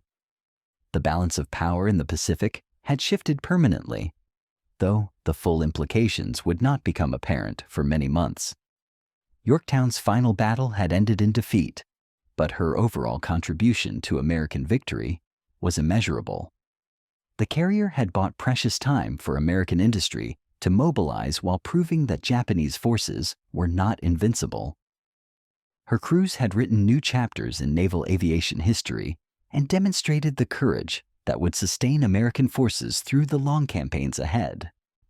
As she disappeared beneath the Pacific waves, Yorktown carried with her the memory of desperate battles fought when America's survival hung in the balance. But her legacy lived on in the new carriers already taking shape in American shipyards, and in the pilots who had learned that courage and determination could overcome seemingly impossible odds. The tide of war had turned at Midway, but the victory came at a cost that reminded everyone involved that war extracts its price from heroes and villains alike. The sleeping giant was fully awake now, and the industrial might of America was about to demonstrate what happened when a free people decided that their liberty was worth any sacrifice. The Battle of Midway was over, but the war was just beginning, and America, bloodied but unbowed, was ready to carry the fight across the Pacific to the very gates of Japan itself. While the decisive battle raged at Midway, 1,500 miles to the north, another phase of Yamamoto's complex plan was unfolding with considerably more success for Japanese forces. The Northern Force, under Vice Admiral Bushiro Hosogaya, had approached the Aleutian Islands of Alaska largely undetected, achieving the strategic surprise that had eluded Japanese forces at Midway. This was classic Japanese strategy: hit them where they're not looking. While American attention focused on the Central Pacific, Japanese bombers were already screaming toward Dutch Harbor, Alaska, carrying enough firepower to prove that American territory remained vulnerable to enemy assault. On June 3rd and 4th, Japanese aircraft launched from the carriers Ryujo and Junyo pressed their attacks through some of the worst flying conditions in the world. These weren't fair-weather pilots playing it safe. They were seasoned aviators pushing through fog banks and storms that would ground civilian aviation for days, hitting fuel storage tanks, barracks, and aircraft facilities with devastating effectiveness. The attack on Dutch Harbor caught American defenders largely unprepared, despite intelligence warnings about Japanese intentions in the North Pacific. Weather conditions in the Aleutians were notoriously brutal. Violent storms alternated with dense fog that could reduce visibility to zero without warning. But Japanese pilots flew through conditions that tested the limits of human endurance, proving that their reputation for skill and determination wasn't just propaganda. But the real strategic objective lay further west, where Japanese landing forces prepared to seize the remote islands of Attu and Kiska.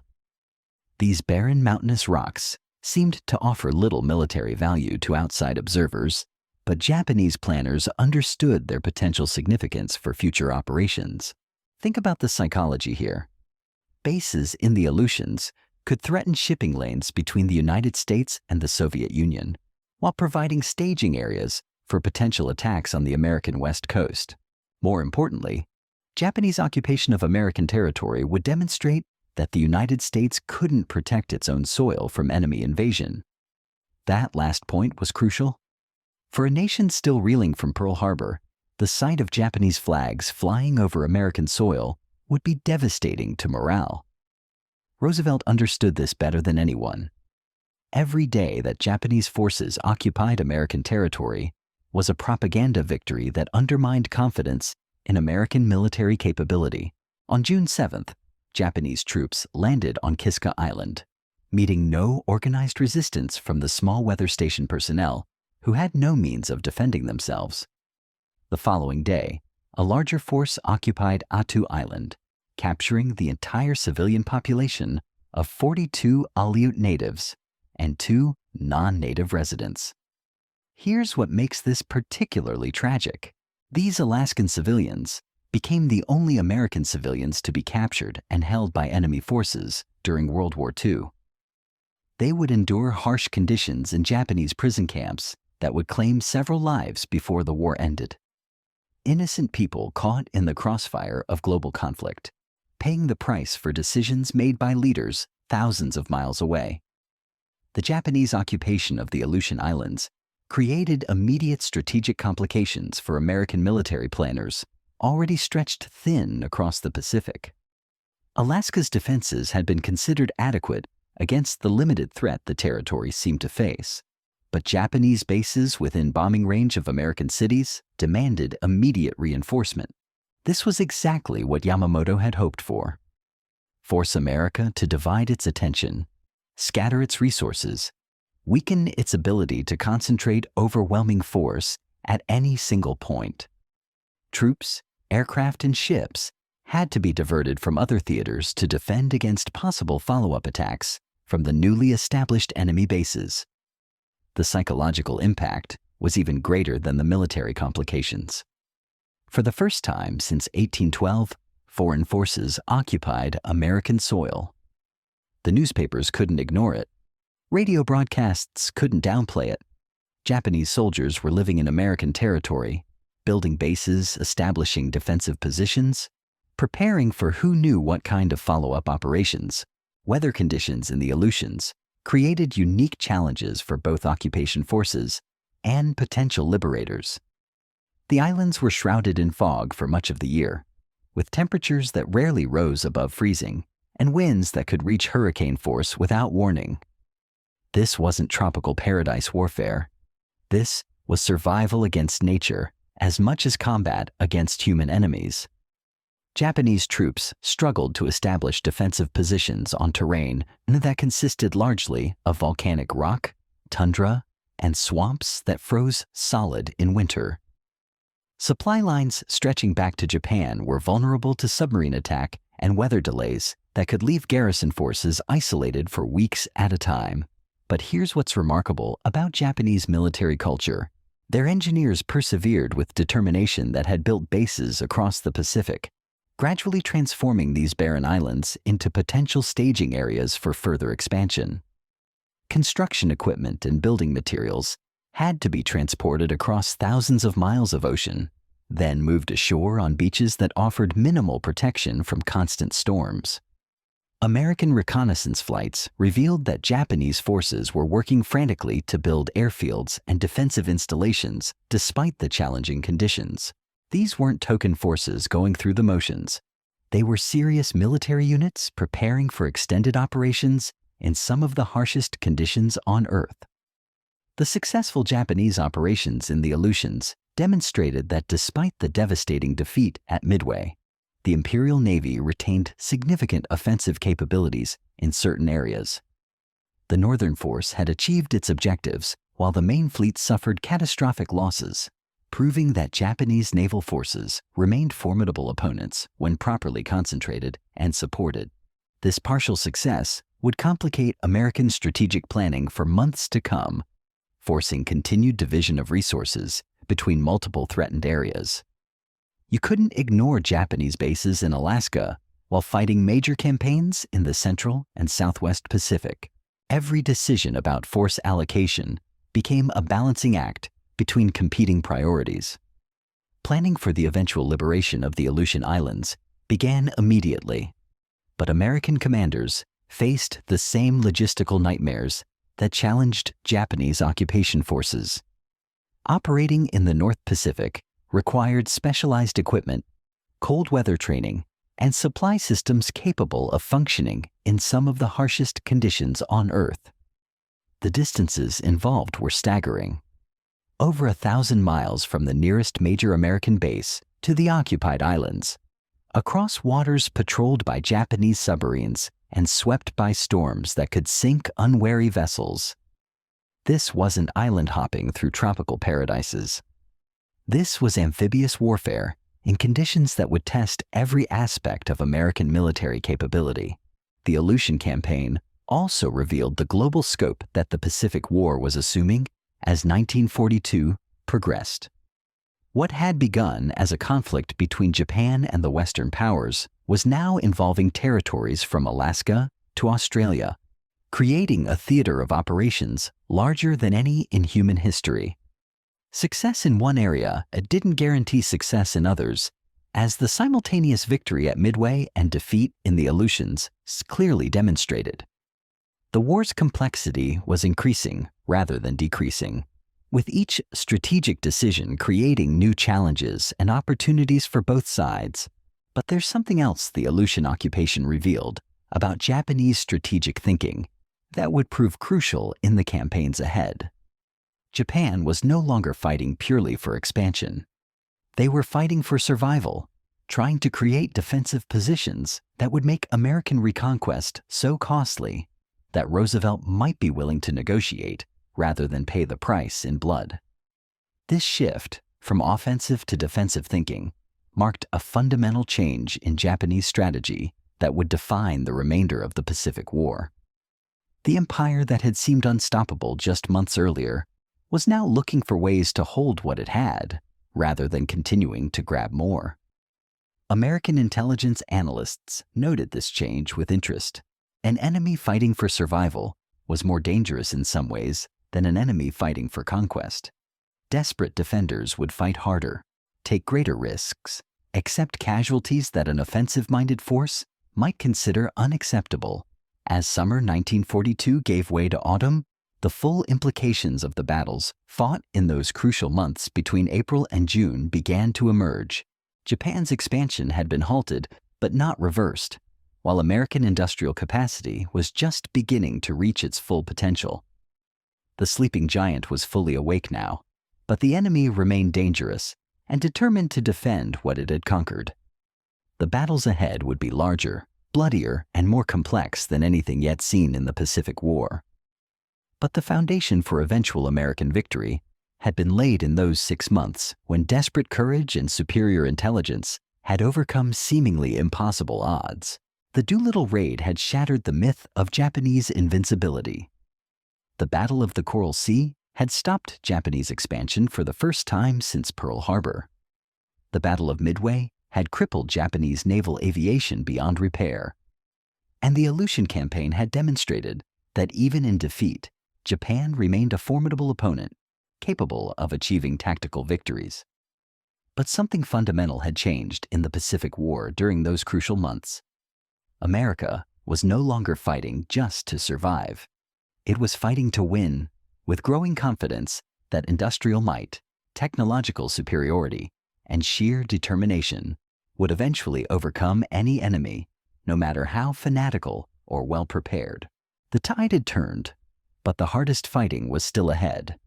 Japanese forces would make their final stand with the courage of men who had nothing left to lose. American forces would advance with the confidence of men who knew they represented something larger than themselves. The stage was set for campaigns that would test both nations to their absolute limits. But the outcome was no longer in doubt. The only questions remaining were how long it would take and how much it would cost in blood and treasure. The sleeping giant had awakened, and its wrath would reshape the entire Pacific region. The empire that had seemed destined to dominate Asia for 1,000 years was about to discover what happened when America decided that freedom was worth any price, and victory was the only acceptable outcome. The year 1942 was supposed to be Japan's moment of ultimate triumph. By summer, the rising sun flag should have been flying over Pearl Harbor again, this time permanently. American carriers should have been resting on the bottom of the Pacific. The war should have been over, with Roosevelt begging for terms that would leave Japan as master of the Pacific forever. Instead, something had gone catastrophically wrong. In just 6 months, the momentum of Japanese expansion had not only been halted, it had been reversed. The empire that had seemed unstoppable was suddenly fighting for its life, desperately trying to hold on to conquests that were slipping away like sand through their fingers. But here's what makes this story even more incredible. The battles of 1942 weren't just tactical victories or defeats.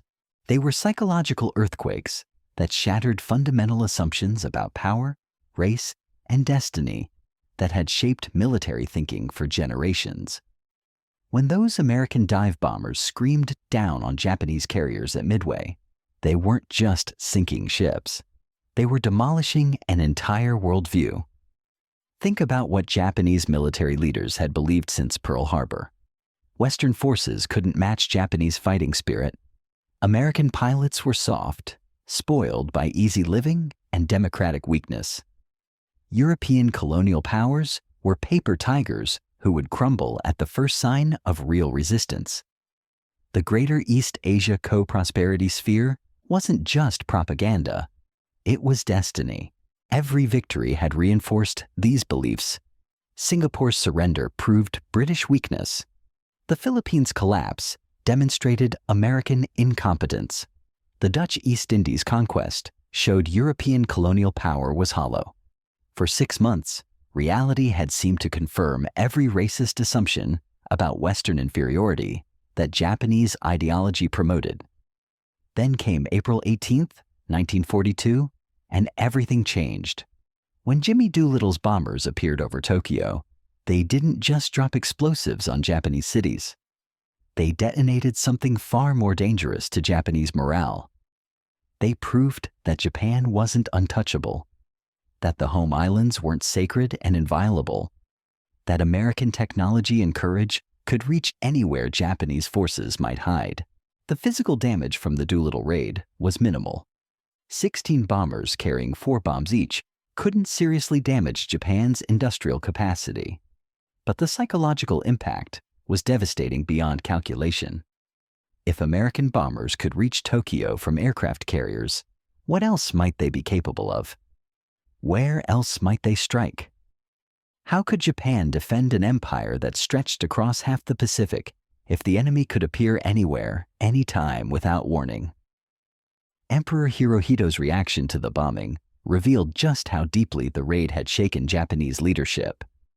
When told that enemy aircraft had penetrated Japan's supposedly impregnable defenses, the emperor demanded immediate explanations from his military commanders. How had this happened? Where had the attackers come from? Most importantly, how could such humiliation be prevented in the future? The questions revealed something crucial about Japanese strategic thinking that American intelligence analysts were just beginning to understand. Japan's entire military philosophy was built around the concept of decisive battle, the idea that one overwhelming victory could force an enemy to accept defeat and negotiate peace. This wasn't just tactical thinking, it was cultural psychology rooted in centuries of samurai tradition. But decisive battle only worked if your enemy shared your assumptions about honor, shame, and acceptable losses. The Doolittle raid demonstrated that Americans operated according to completely different rules. Instead of being intimidated by Japanese victories, they had responded with an attack so audacious that no rational military planner would have considered it possible. This cultural misunderstanding would prove fatal to Japanese strategic planning for the remainder of the war. Japanese leaders kept looking for the one great victory that would break American will to fight. American leaders kept building the industrial capacity to absorb any single defeat and come back stronger than before. Admiral Yamamoto understood this dynamic better than most Japanese commanders, which is why he had pushed so hard for the Midway operation. He knew that Japan's window of opportunity was closing rapidly as American industrial production accelerated beyond Japanese capacity to match. Every month of delay allowed the United States to build more ships, train more pilots, deploy more weapons across the Pacific. But even Yamamoto had underestimated American resolve and overestimated Japanese advantages. The intelligence failure that led Japanese planners to believe Yorktown had been sunk at Coral Sea wasn't just a tactical mistake. It revealed fundamental problems with Japanese intelligence gathering and analysis that would plague their decision-making throughout the war. How do you fight an enemy whose industrial capacity you don't understand, whose cultural psychology you can't grasp, whose technological capabilities you consistently underestimate? Japanese commanders found themselves making strategic decisions based on assumptions that were not only wrong, but were becoming more wrong with each passing month. The Battle of the Coral Sea had provided a preview of what was coming. For the first time since Pearl Harbor, Japanese expansion had been stopped cold, not defeated in detail, not forced to retreat after achieving objectives, but simply prevented from accomplishing their mission. Port Moresby remained in Allied hands. Australia stayed secure from invasion. The southern advance that had seemed unstoppable just weeks earlier had ground to a halt. More importantly, Coral Sea had demonstrated that American naval aviation could fight Japanese carrier forces on roughly equal terms. The tactical defeat, losing Lexington while sinking only the light carrier Shoho, was actually a strategic victory because it proved that American pilots, aircraft, and tactics were improving rapidly while Japanese capabilities remained static. This improvement curve was something Japanese planners had never seriously considered. They had assumed that their initial superiority in training, equipment, and experience would remain constant throughout the war. The idea that American forces might learn from their defeats, adapt their tactics, and eventually exceed Japanese capabilities seemed impossible to military leaders raised on beliefs about racial superiority and cultural destiny. But American naval aviation was evolving at breakneck speed, driven by combat experience, industrial innovation, and systematic analysis of what worked and what didn't. Every engagement provided lessons that were immediately incorporated into training programs, tactical manuals, and equipment design. The Americans who fought at Midway were not the same force that had been caught sleeping at Pearl Harbor. Commander Joseph Rochefort's intelligence breakthrough at Pearl Harbor represented another dimension of American capability that Japanese leaders had completely failed to anticipate. The idea that American cryptanalysts could systematically break Japanese naval codes seemed impossible to planners who assumed Western minds couldn't comprehend Eastern complexity. This was perhaps the most dangerous Japanese misconception of all. They had built their entire strategic planning process around the assumption that their communications were secure, that their intentions would remain hidden until the moment of attack. That surprise would always favor the aggressor. When Rochefort's team achieved systematic penetration of Japanese naval communications, they didn't just gain tactical intelligence about specific operations. They gained strategic insight into Japanese decision-making processes, resource allocation, and long-term planning that allowed American commanders to anticipate enemy moves weeks or even months in advance. The Midway operation had been compromised from its inception because every aspect of Japanese planning was being read in real time by enemy intelligence analysts. Admiral Nimitz knew not just where the Japanese were going, but when they would arrive, what forces they would bring, and what objectives they hoped to achieve. This intelligence advantage was multiplied by American industrial capacity that Japanese planners had never accurately assessed. When Yorktown limped into Pearl Harbor after the Coral Sea Battle, Japanese intelligence assumed the carrier was either sunk or out of action for months. The idea that American shipyard workers could effect major repairs in 72 hours seemed impossible to planners accustomed to Japanese industrial limitations. But American shipbuilding capacity was reaching levels that defied Japanese comprehension. New carriers were being launched faster than experienced ones could be sunk. Pilot training programs were graduating aviators at rates that exceeded combat losses. Aircraft production was accelerating beyond anything the Japanese aircraft industry could match.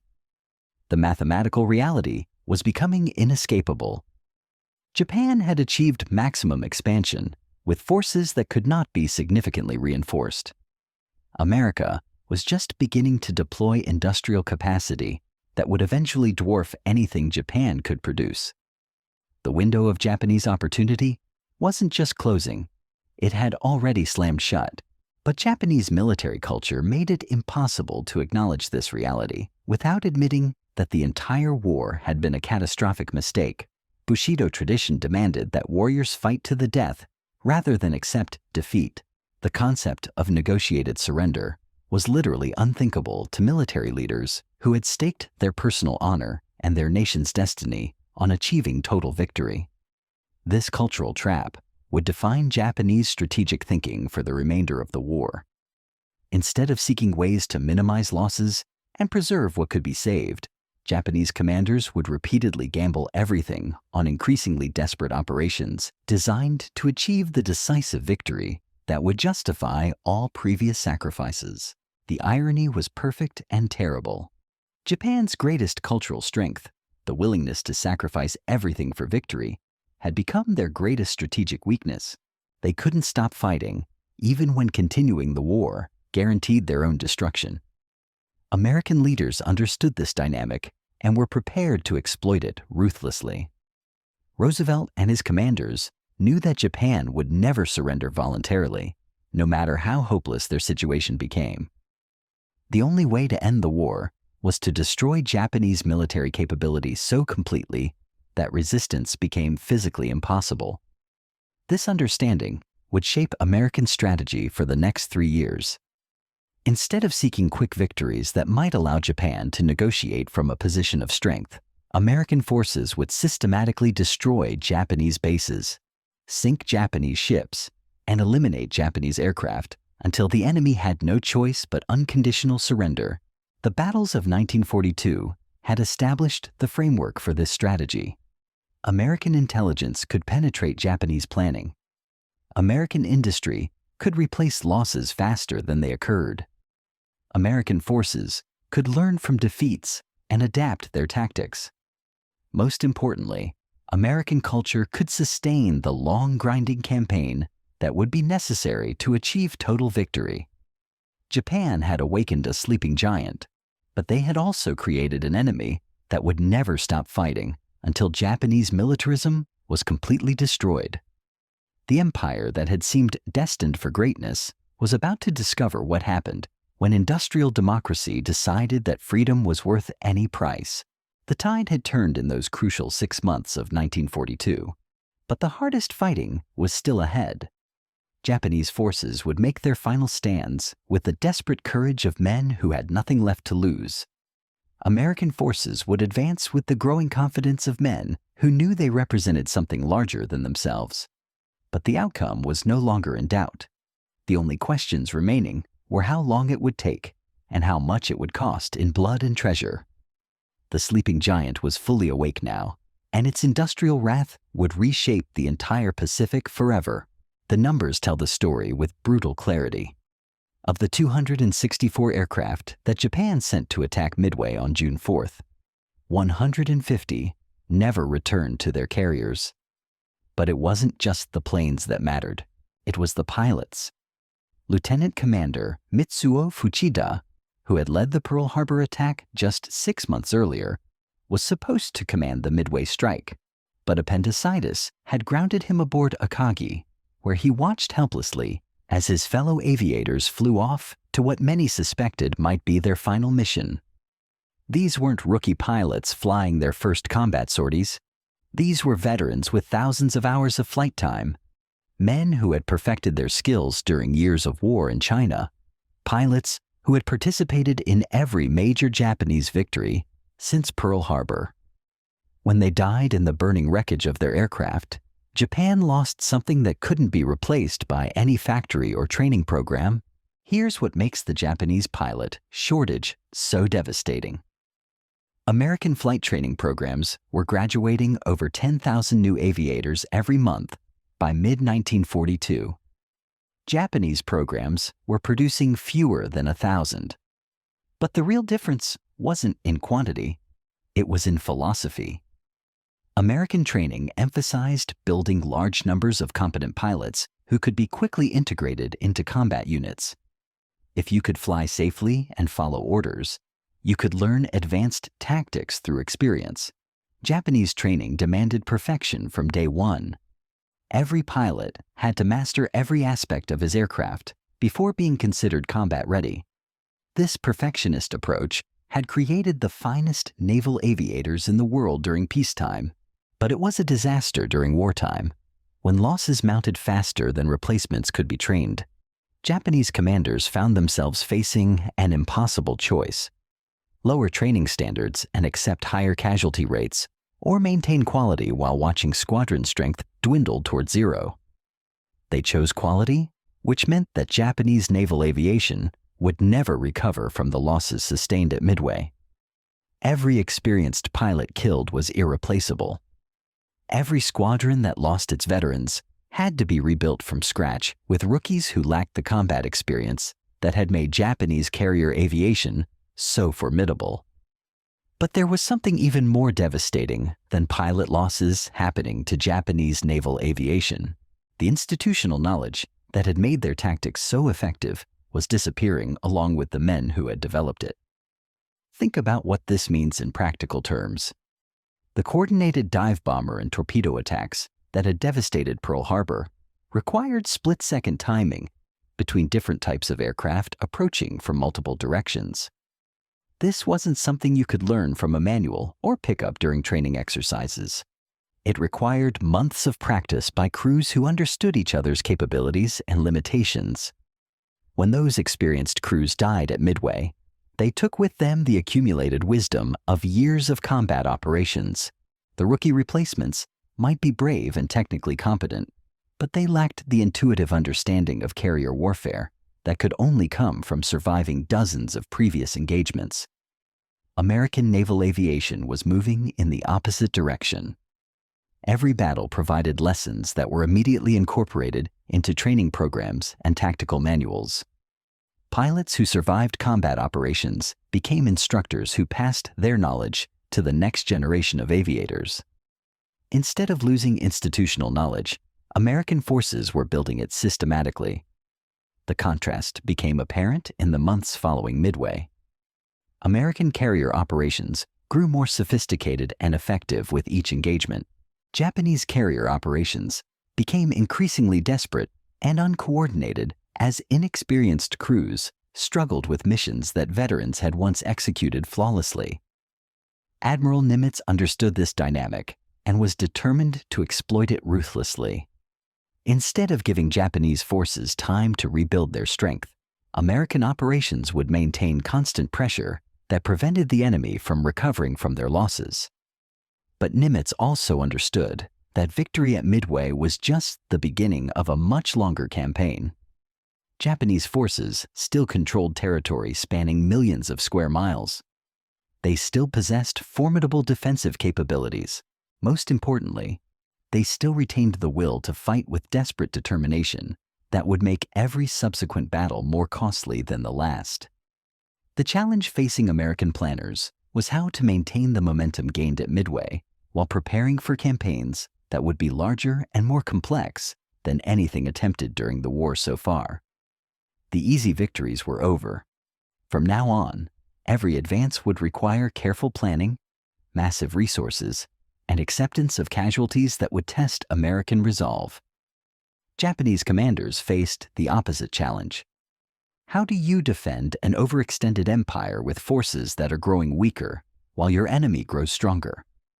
How do you maintain morale when every battle brings news of defeat and retreat?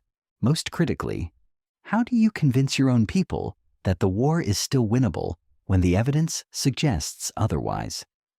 The answer for Japanese leadership was to double down on the mythology that had started the war in the first place. Instead of acknowledging that their strategic situation was becoming hopeless, they would convince themselves and their subordinates that one great victory could still reverse Japan's declining fortunes. This delusional thinking would characterize Japanese strategy for the remainder of the war.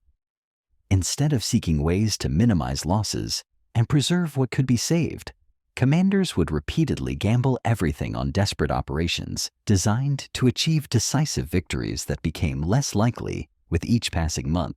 Prime Minister Hideki Tojo embodied this mentality perfectly. When briefed on the scope of Japanese losses at Midway, his response wasn't to question the strategic assumptions that had led to disaster. Instead, he demanded new plans for offensive operations that would restore Japanese prestige and demonstrate that the setback was only temporary. This refusal to acknowledge reality would prove fatal to Japanese hopes for negotiating any kind of acceptable peace settlement.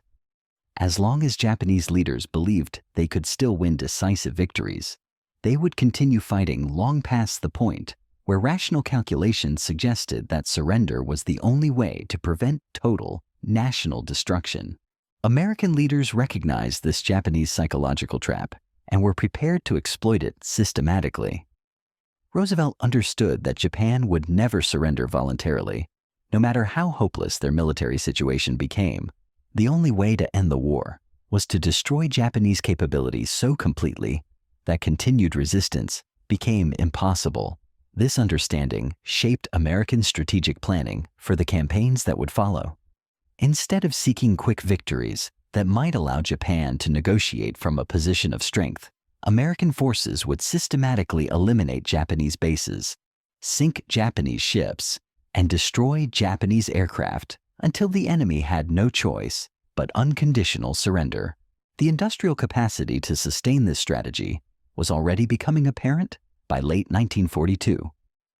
American shipyards were launching new vessels faster than existing ones could be sunk.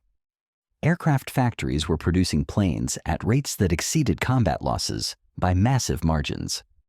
Training programs were graduating pilots, mechanics, and support personnel in numbers that dwarfed anything Japan could achieve. But American success wasn't just about industrial production. It was about systematic innovation that allowed American forces to learn from every engagement and improve their capabilities continuously. While Japanese tactics remained static, bound by traditions that discouraged experimentation, American forces were constantly adapting their methods based on combat experience. Take radar technology as just one example. American ships were being equipped with detection systems that could spot enemy aircraft long before they became visible to human observers.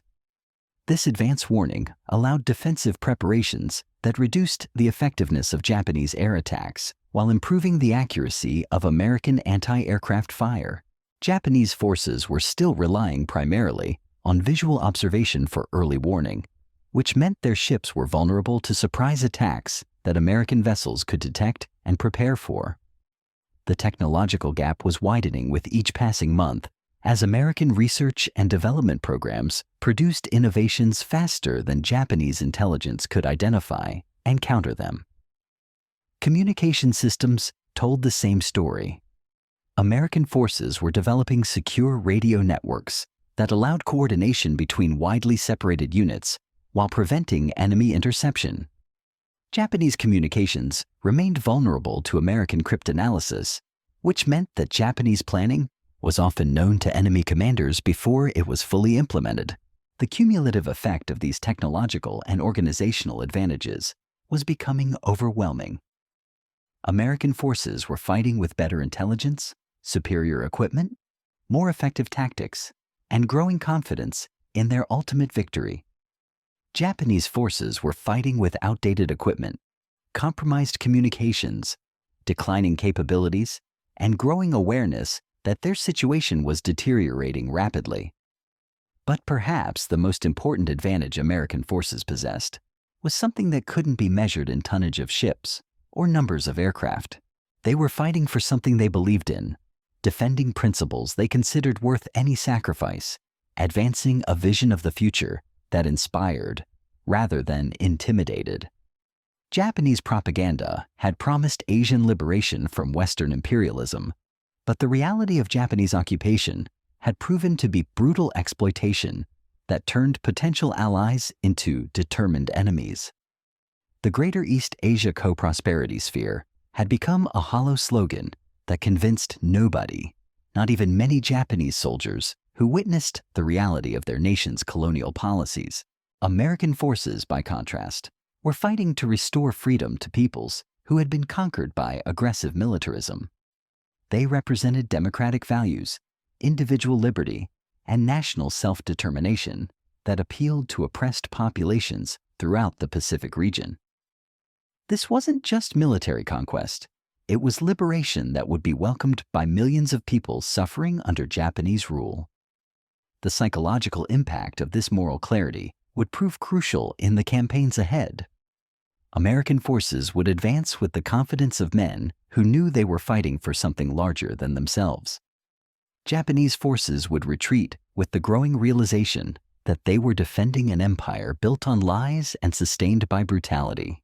The tide that had turned at Midway would become an unstoppable wave that would carry American forces across the Pacific to the very shores of Japan itself.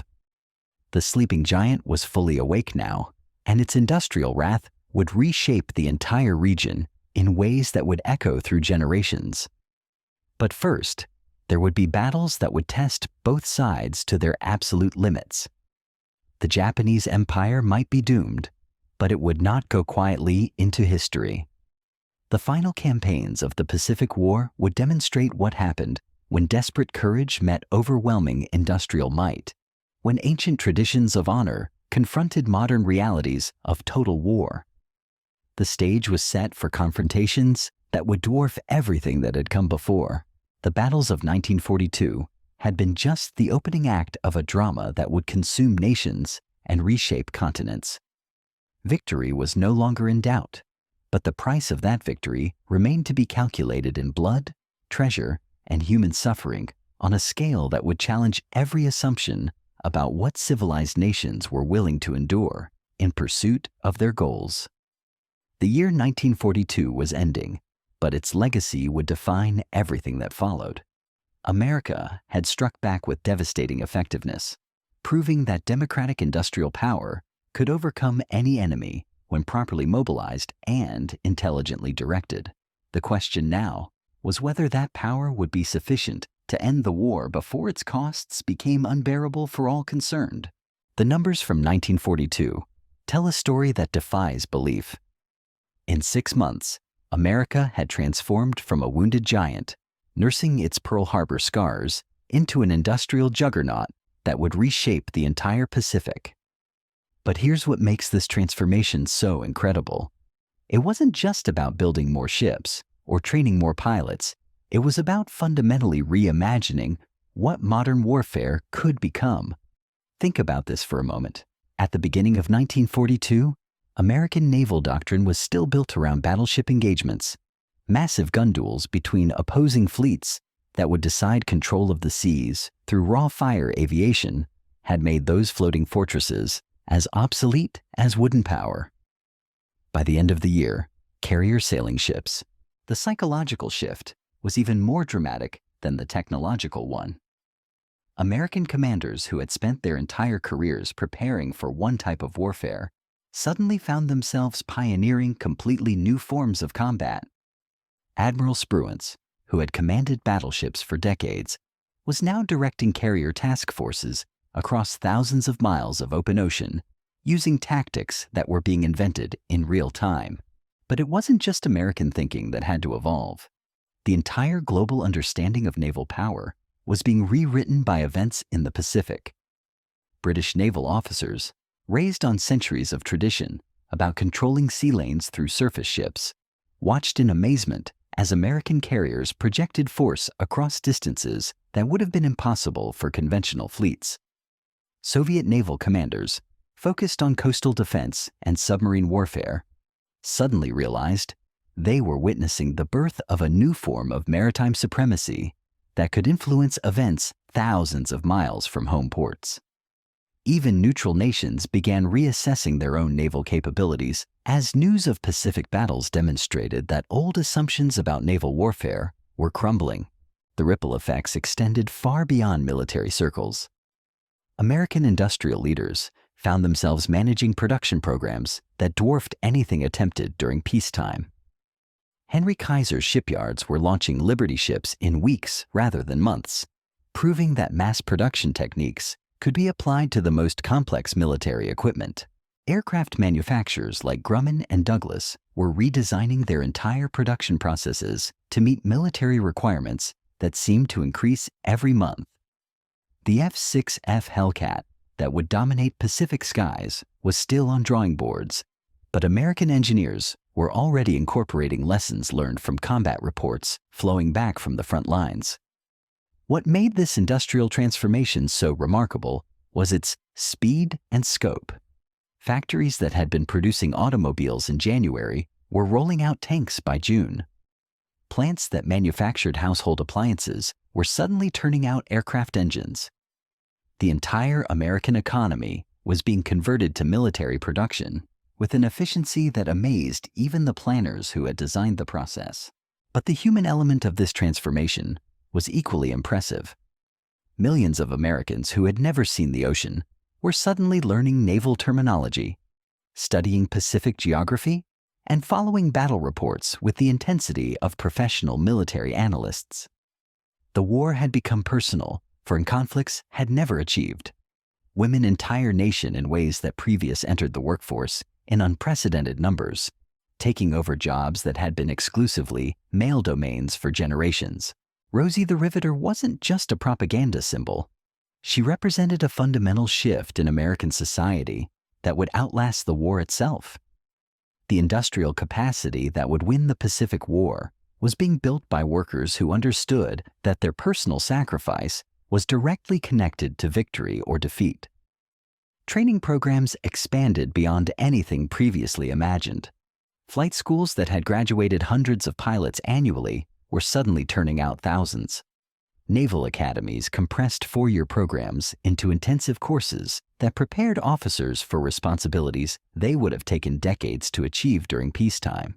The scale of this educational effort reflected something crucial about American strategic thinking. Unlike Japanese training programs that emphasized individual perfection, American systems focused on creating large numbers of competent personnel who could be quickly integrated into expanding military units. Quantity would eventually become quality through combat experience and systematic improvement. Intelligence gathering underwent similar revolutionary changes. The success of codebreaking operations at Pearl Harbor led to massive expansion of cryptanalytic capabilities across the Pacific. New listening posts were established on remote islands, staffed by personnel who could intercept and decode enemy communications in real time. But intelligence wasn't just about breaking codes. American forces were developing comprehensive systems for analyzing enemy capabilities, predicting Japanese responses to American operations, and coordinating multiple sources of information into actionable strategic plans. The fog of war wasn't being eliminated, but it was being systematically reduced through scientific methods that would define modern intelligence operations. Medical capabilities evolved, and just as dramatically. The harsh realities of Pacific combat had revealed gaps in military medicine that demanded immediate attention.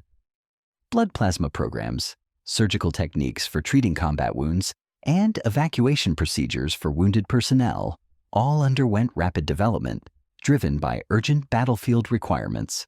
Hospital ships became floating medical centers equipped with capabilities that rivaled major civilian hospitals. Flight surgeons developed new procedures for treating aviators who had survived aircraft crashes in remote areas. Combat medics learned to provide life-saving treatment under fire while maintaining their own fighting effectiveness. The logistics revolution might have been even more impressive than the combat innovations. Supplying military operations across the Pacific required transportation networks that spanned greater distances than any previous military campaigns. Fuel, ammunition, food, spare parts, and personnel had to be moved across thousands of miles of hostile ocean with reliability that approached peacetime commercial standards. New types of vessels were designed specifically for Pacific logistics requirements. Fleet oilers could refuel entire task forces at sea, eliminating the need to return to base ports between operations. Ammunition ships carried specialized equipment for transferring ordnance to combat vessels during active operations. Repair ships provided maintenance capabilities that kept the fleet operational, despite battle damage and mechanical failures. Communication systems linked this vast network together with reliability that would have seemed impossible just months earlier. Radio networks connected fleet commanders with Washington planners in real time, allowing strategic coordination across global distances. Weather reporting systems provided accurate forecasts for planning complex operations that depended on favorable conditions. The cumulative effect of these innovations was creating American military capabilities that exceeded anything previously achieved by any nation in history. But Japanese leaders were slow to understand the implications of what they were witnessing. Many still believed that American industrial advantages could be offset by superior Japanese fighting spirit and tactical expertise. This fundamental misunderstanding of American capabilities would prove fatal to Japanese strategic planning. Every month that passed allowed American advantages to compound while Japanese resources continued to decline. The mathematical reality of the situation was becoming inescapable, but Japanese military culture made it impossible to acknowledge defeat until total destruction became unavoidable. Prime Minister Tojo's response to growing American strength was to demand even greater sacrifices from the Japanese people, while promising victories that were becoming less achievable with each passing day. Rationing programs reduced civilian consumption to subsistence levels, while industrial production was dedicated entirely to military requirements that could never match American output. Japanese pilot training programs faced impossible choices between quality and quantity that American programs didn't have to make. Every experienced instructor killed in combat represented a loss that couldn't be replaced quickly enough to maintain training standards. Japanese aviation was consuming its own future by using veteran pilots in combat roles where they could have been more valuable as trainers. Aircraft production told the same story of declining capabilities, masked by desperate optimism.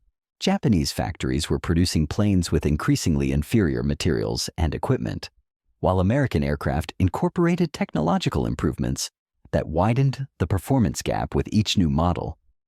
The Zero fighter that had dominated Pacific skies during the early months of the war was becoming obsolete against American aircraft designed specifically to exploit its weaknesses.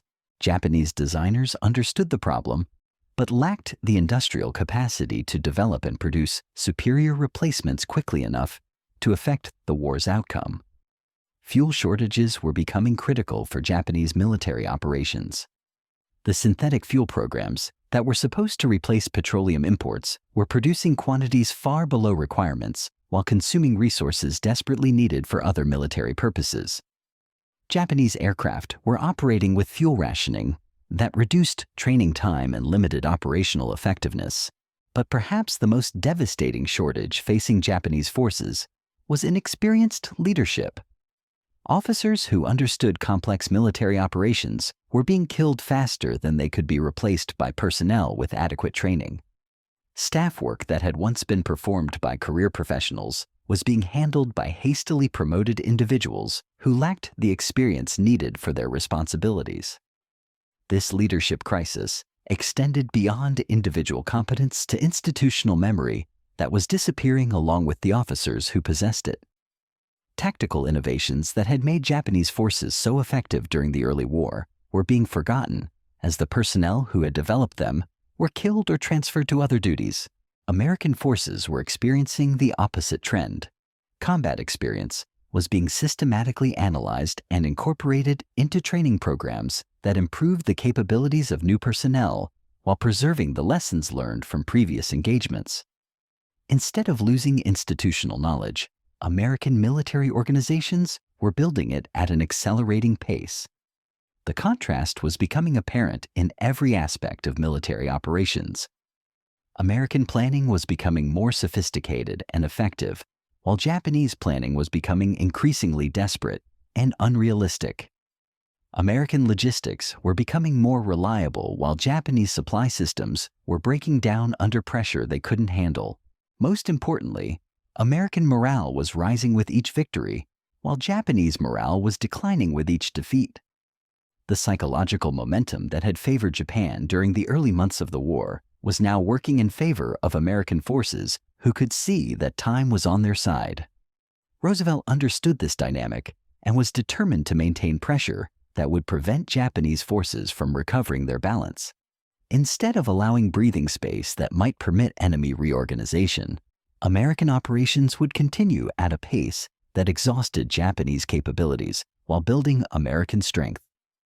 The strategic framework for this campaign was already taking shape by late 1942. Island-hopping operations would bypass heavily defended Japanese positions while capturing bases needed for the advance toward Japan itself. Carrier task forces would provide the mobile striking power needed to support amphibious operations across vast oceanic distances. Submarine warfare would strangle Japanese supply lines, while surface combats eliminated enemy naval forces that couldn't be replaced quickly enough to maintain effective resistance. Strategic bombing would target Japanese industrial capacity, while tactical air support would enable ground operations against increasingly desperate defenders. But the most important element of American strategy was time itself. Every month that passed increased American advantages while decreasing Japanese capabilities. Victory was no longer a question of if, but when and at what cost in human suffering.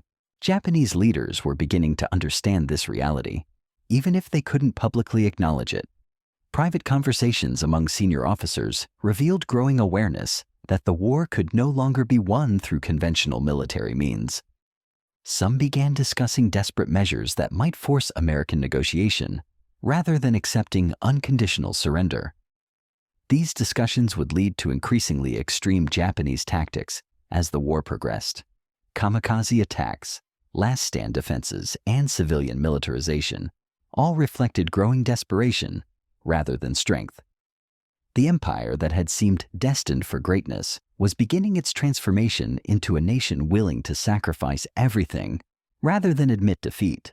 American planners were preparing for this desperation with systematic thoroughness that reflected growing confidence in ultimate victory. The sleeping giant was fully awake now, and its industrial capabilities were being directed by strategic thinking that had learned from early mistakes while building on emerging strengths.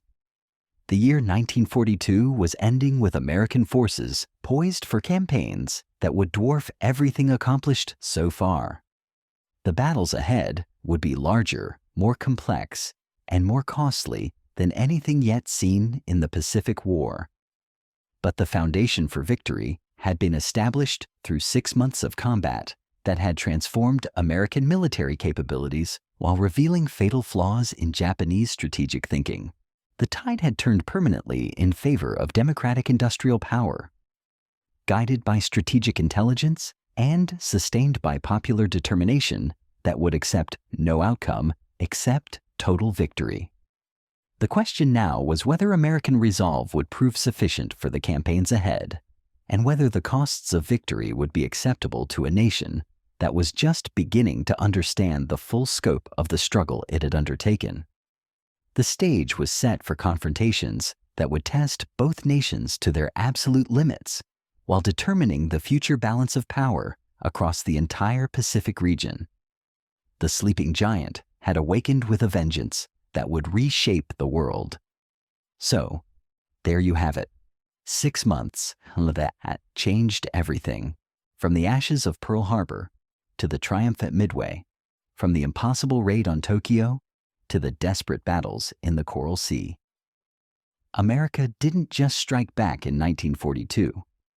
It announced to the world that democracy, when pushed to its breaking point, could unleash industrial fury beyond anything the world had ever seen. Think about what we just witnessed. Jimmy Doolittle's 16 bombers didn't just drop explosives on Tokyo. They shattered the myth of Japanese invincibility forever. The codebreakers in that basement at Pearl Harbor didn't just intercept enemy messages. They handed Admiral Nimitz the keys to victory itself. Those dive bomber pilots screaming down at Midway didn't just sink ships. They demolished an entire empire's dreams of Pacific domination. But here's what makes this story truly extraordinary. None of this was inevitable. At any moment, things could have gone differently. If Halsey hadn't made the desperate decision to launch early, if Rochefort's team hadn't cracked the Japanese codes, if Wade McCluskey hadn't found that enemy fleet spread out like toys below him. History hangs on moments like these, when ordinary people make extraordinary choices that echo through generations. The sleeping giant had awakened with a vengeance that would reshape the entire Pacific. Japan's empire was doomed from the moment those first dive bombers rolled over into their attack runs at Midway. The mathematics of industrial warfare had spoken, and no amount of courage or tradition could argue with numbers that grew more overwhelming every month. America had learned the most important lesson of modern warfare. Victory belongs not to the bravest or the most skilled, but to those who can adapt fastest, learn quickest, and produce more than their enemies can destroy. The tide had turned, and it would never turn back.